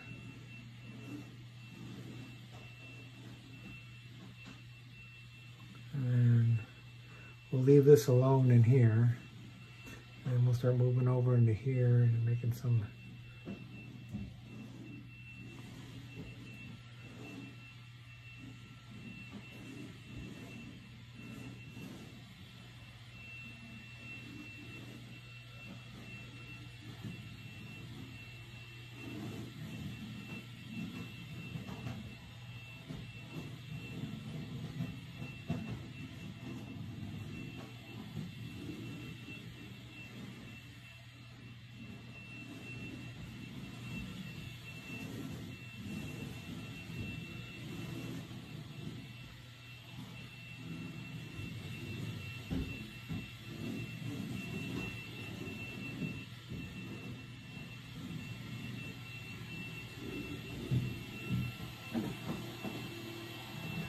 movement going on over here. Maybe a big thing here. What do you think of that?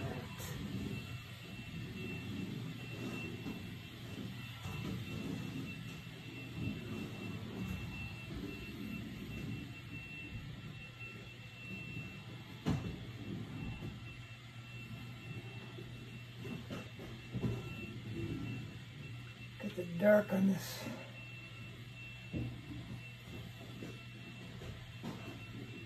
Bugger here.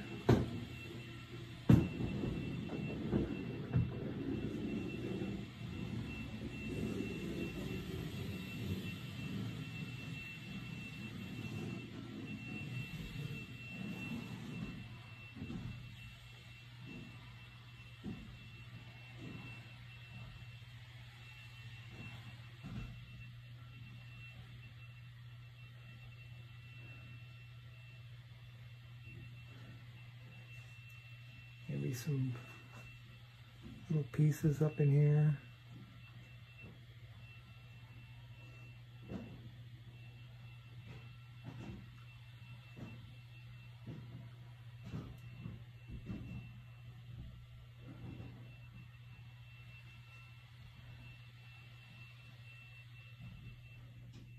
A couple more pieces of detail over in here.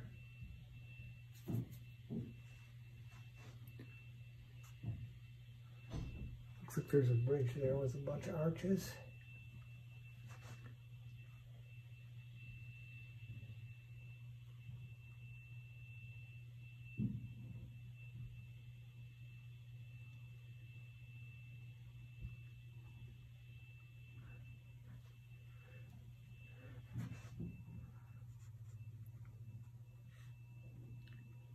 Cars.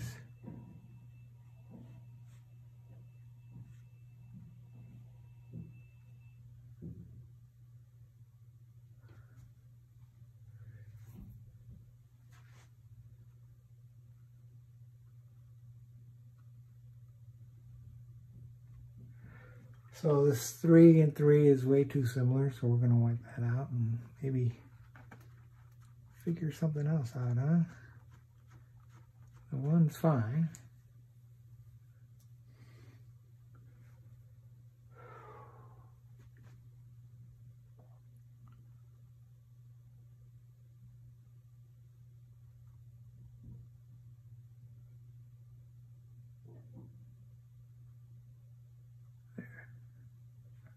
A little different. How about some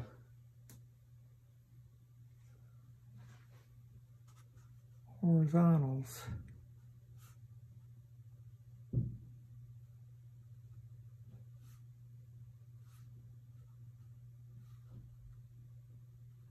break things up a little bit.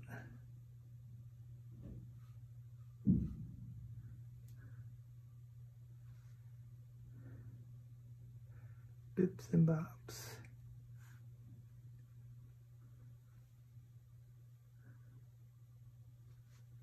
Maybe we wanted to do have a little section in here. That's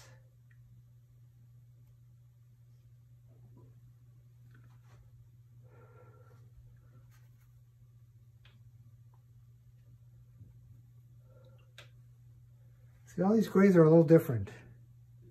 They're all subdued. They're all versions of, you know, ultramarine blue, burnt sienna, alizarin crimson, some of that Indian yellow, some of the scarlet lake. They're all just slightly different versions. You got a good variety going on there.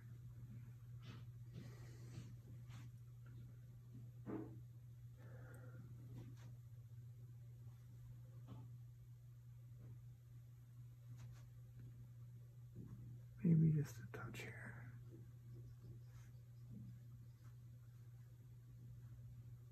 Don't want it too close to that. In fact, that is too close to that, so let's just wipe that out. Forget that ever happened. We'll forget that ever happened.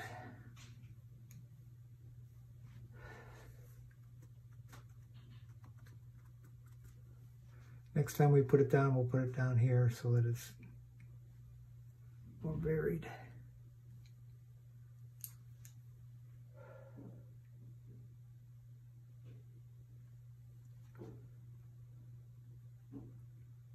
Right there.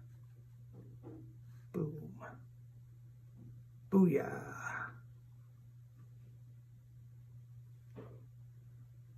Yeah, that's good. Yeah.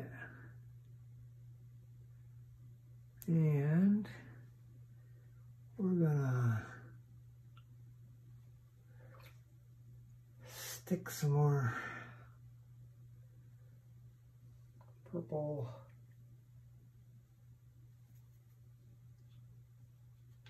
raw sienna, alizarin crimson, ultramarine blue.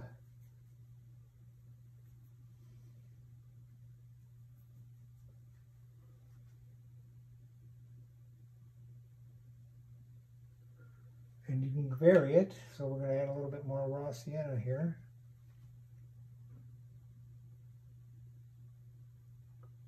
There we go. And we can put a little highlight of a van here. There we go.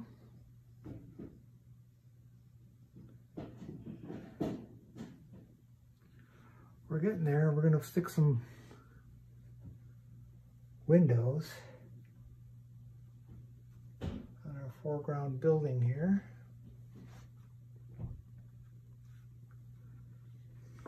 Paper is all wavy and buckly, so sometimes we have to press it down before we do this to make sure that we're putting it down on the nice flat surface.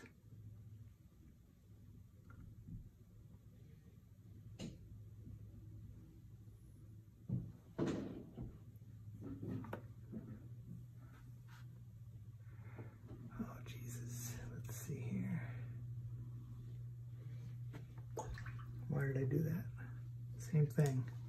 Let's wipe that out. Wrong spot.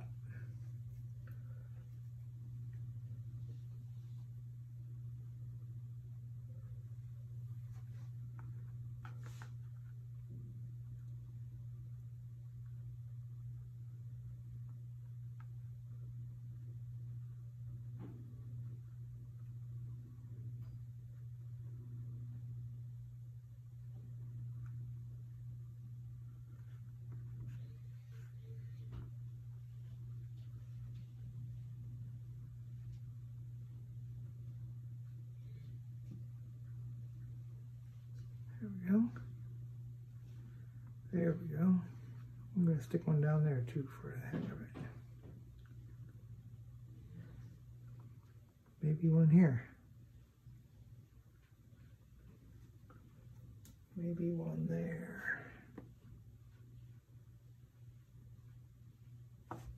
There. Look at that. All right. Now, we're going to stick some more greens. Ultramarine blue, Indian yellow. Boy, that is a nice little olive there. Dark olive, nice dark olive. Maybe a little too dark of an olive. Let's add some cerulean to it. See what happens there.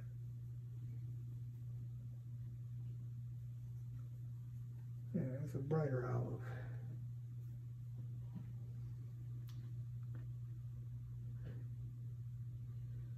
We're looking at this shape here. This turned out really nice here.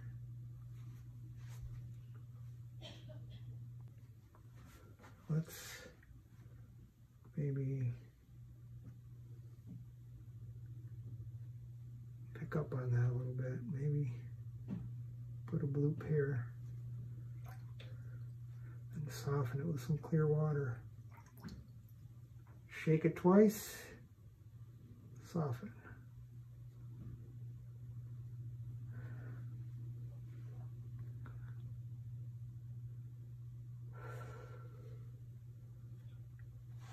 We'll put some clear water down first on this one, and then we'll put the green down. Control it nicely.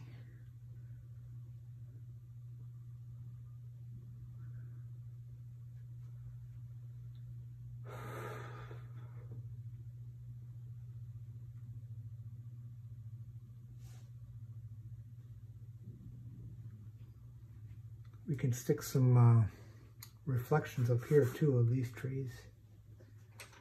A little sharper brush. Get a little darker.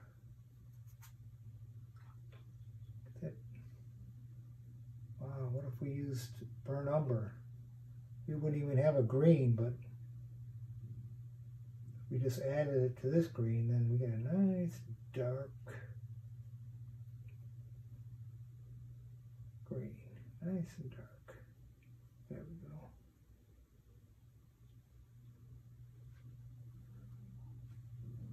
So we put this down here.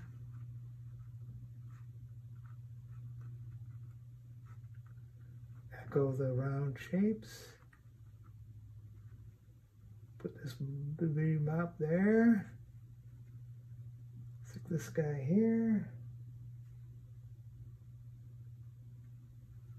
And then like we did before, we're going to add some clear water. We're going to just touch it. Fill it, get this brush all wet, shake it out, dab it on the cloth, and just touch. Just touch. Just touch. Just touch. There we go. Got some areas that are hard, some areas that are soft. Interesting, and we just pay attention to it and make sure we drag that out of the bottom and make it all soft. There we go.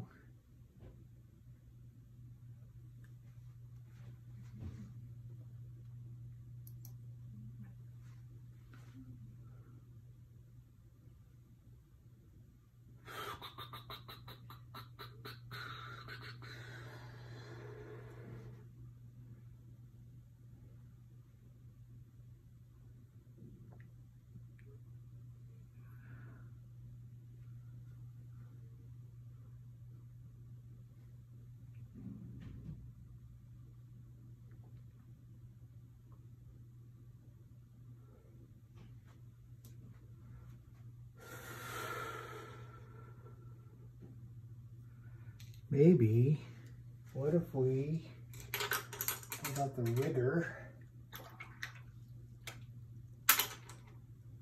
and just did some little seams of these buildings? I don't know, might be too much. We're ready with the wet brush. Let's fill it clear water just in case we don't like what we're doing. We can wipe it out right away. But let's see here. That would be, if I put a line here, it would be too close to this and it would be too much. But I'm looking to break up some of these buildings somehow. Maybe if I put the line here, it has nothing to do with the actual building, but it's indicative of these lines right here. Right there. Yeah, I think if we put a couple of these in here, that'll help. How about one? If I put that here, is it too much in line with that? How about right here? How about, no. See, this one here works because it's leading our eye, like around here, like we were talking about. If I stick one here, then that's just defeating our kind of purpose of having this area of semi-rest here. So how about if we put one over here? Right here.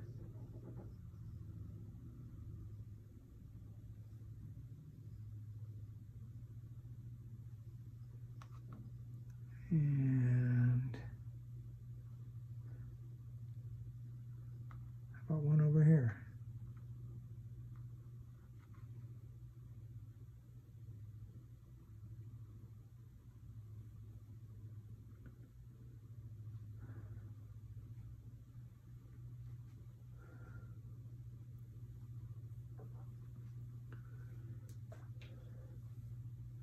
Let's get this dull purple going again. Put another one of these guys right here.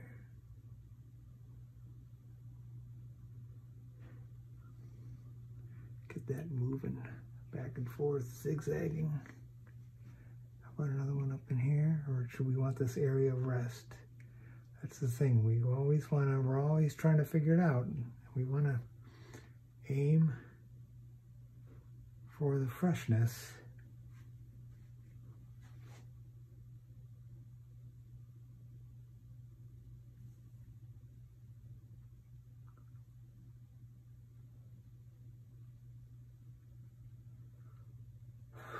Aim for the freshness.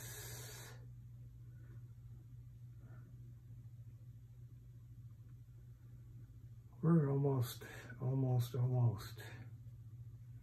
Maybe since this is obviously the area of interest, we could stick a couple circles in there. I don't know. Don't want too much because it's in the distance at the same time. These are we got to think about all this stuff.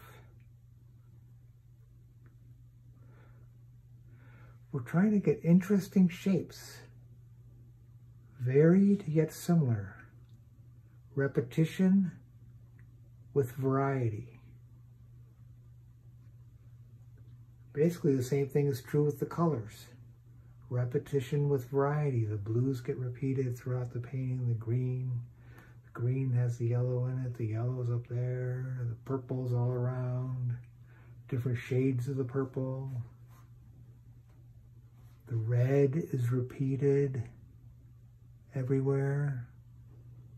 Getting your eye moving around. Once you see a color somewhere in a painting, your brain wants to link it together with any other instances of that same color. So when you see a red, your brain automatically wants to see and some other similar reds. When you see purple, your brain wants to see similar purples.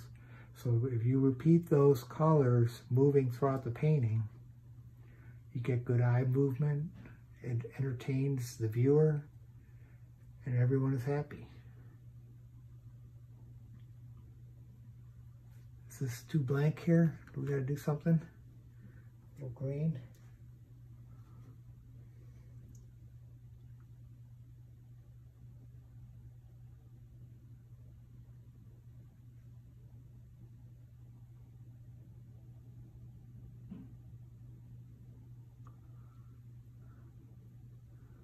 Yeah, maybe one more here.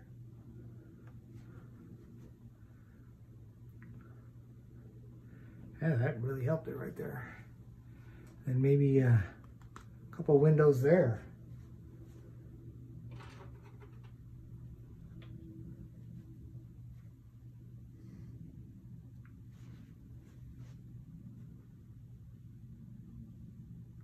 So instantly I wanted to put it right below this one. No, you want it over here. Maybe one here. Maybe one here. I don't know. I don't know.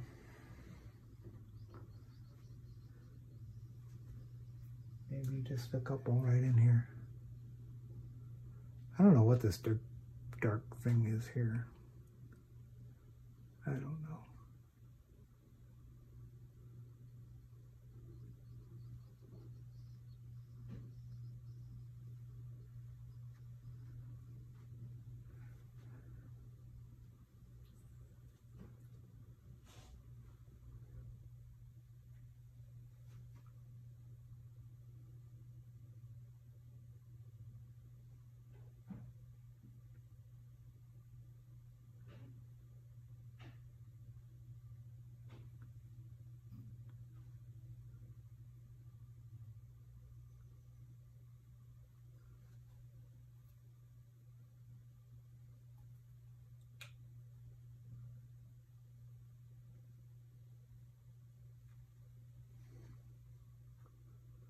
Do I put, I don't know,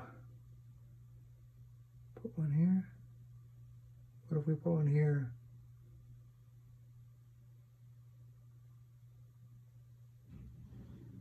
And we make sure that it's different. So we just fuzz that out on this side. How about that? There we go. We got another little tower. Goes in here.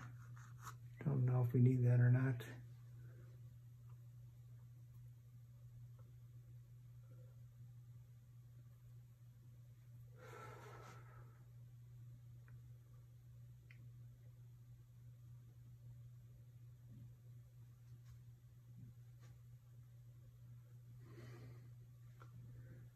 Okay.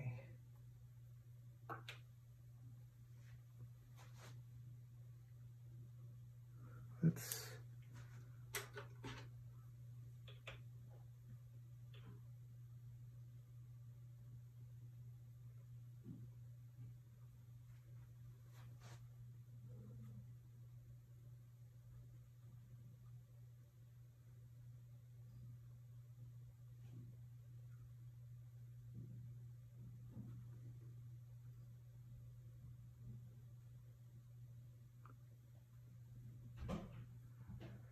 just little dabs.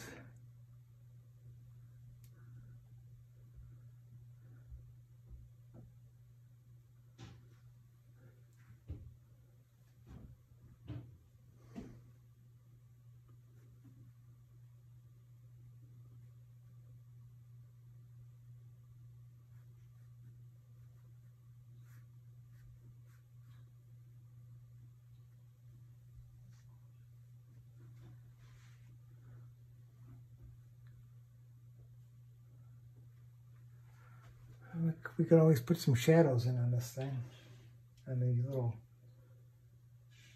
bits that are popping up on this roof. Let's get a better brush.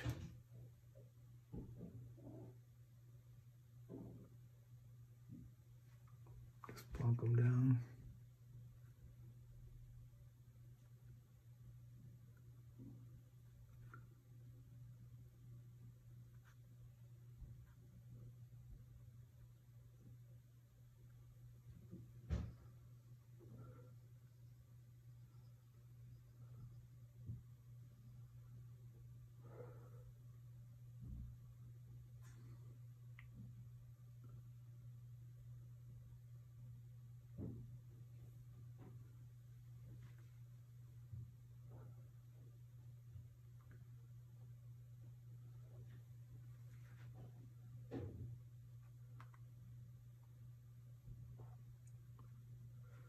And one last reflection over here.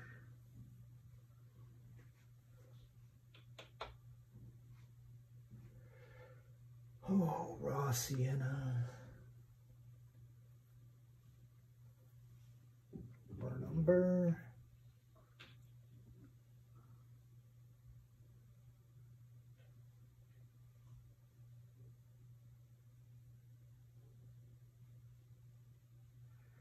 You know what? What if we...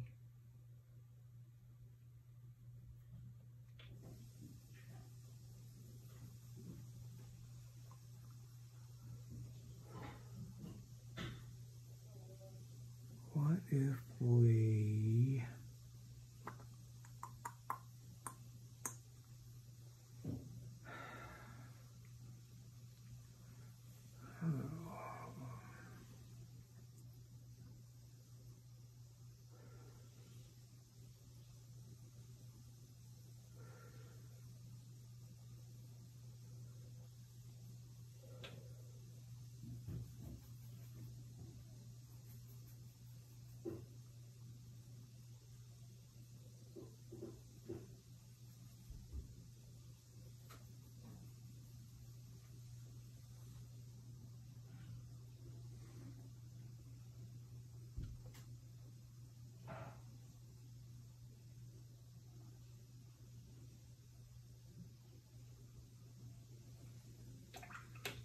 Did that.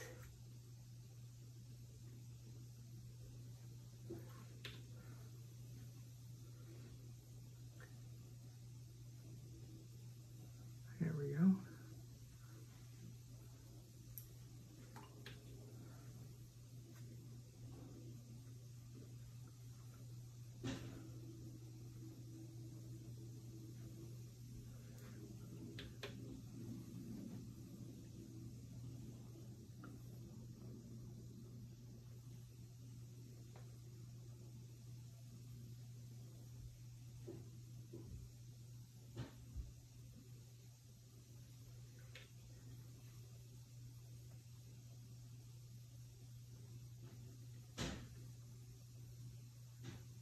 Look at that.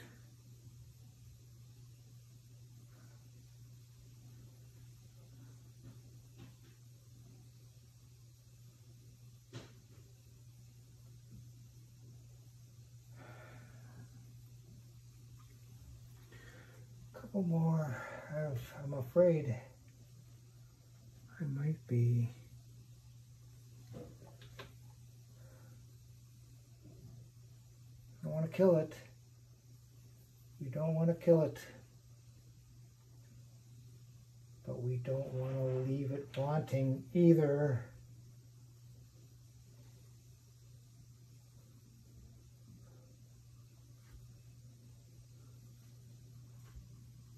Just a couple of these guys in here.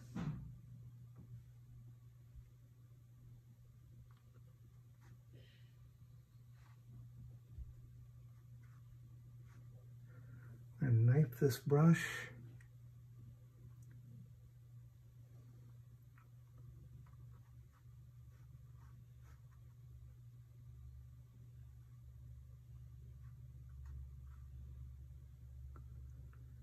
Just a couple of those guys.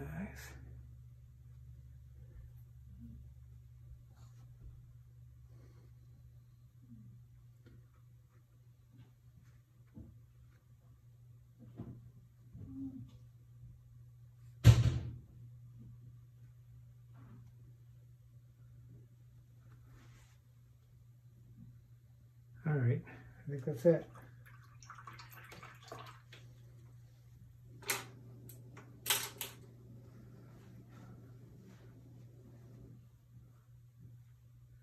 Yeah, that was too much. Where's that brush? This right here needs to be. Yep. There. That's better. That's better. All right. I think we're going to call it a day.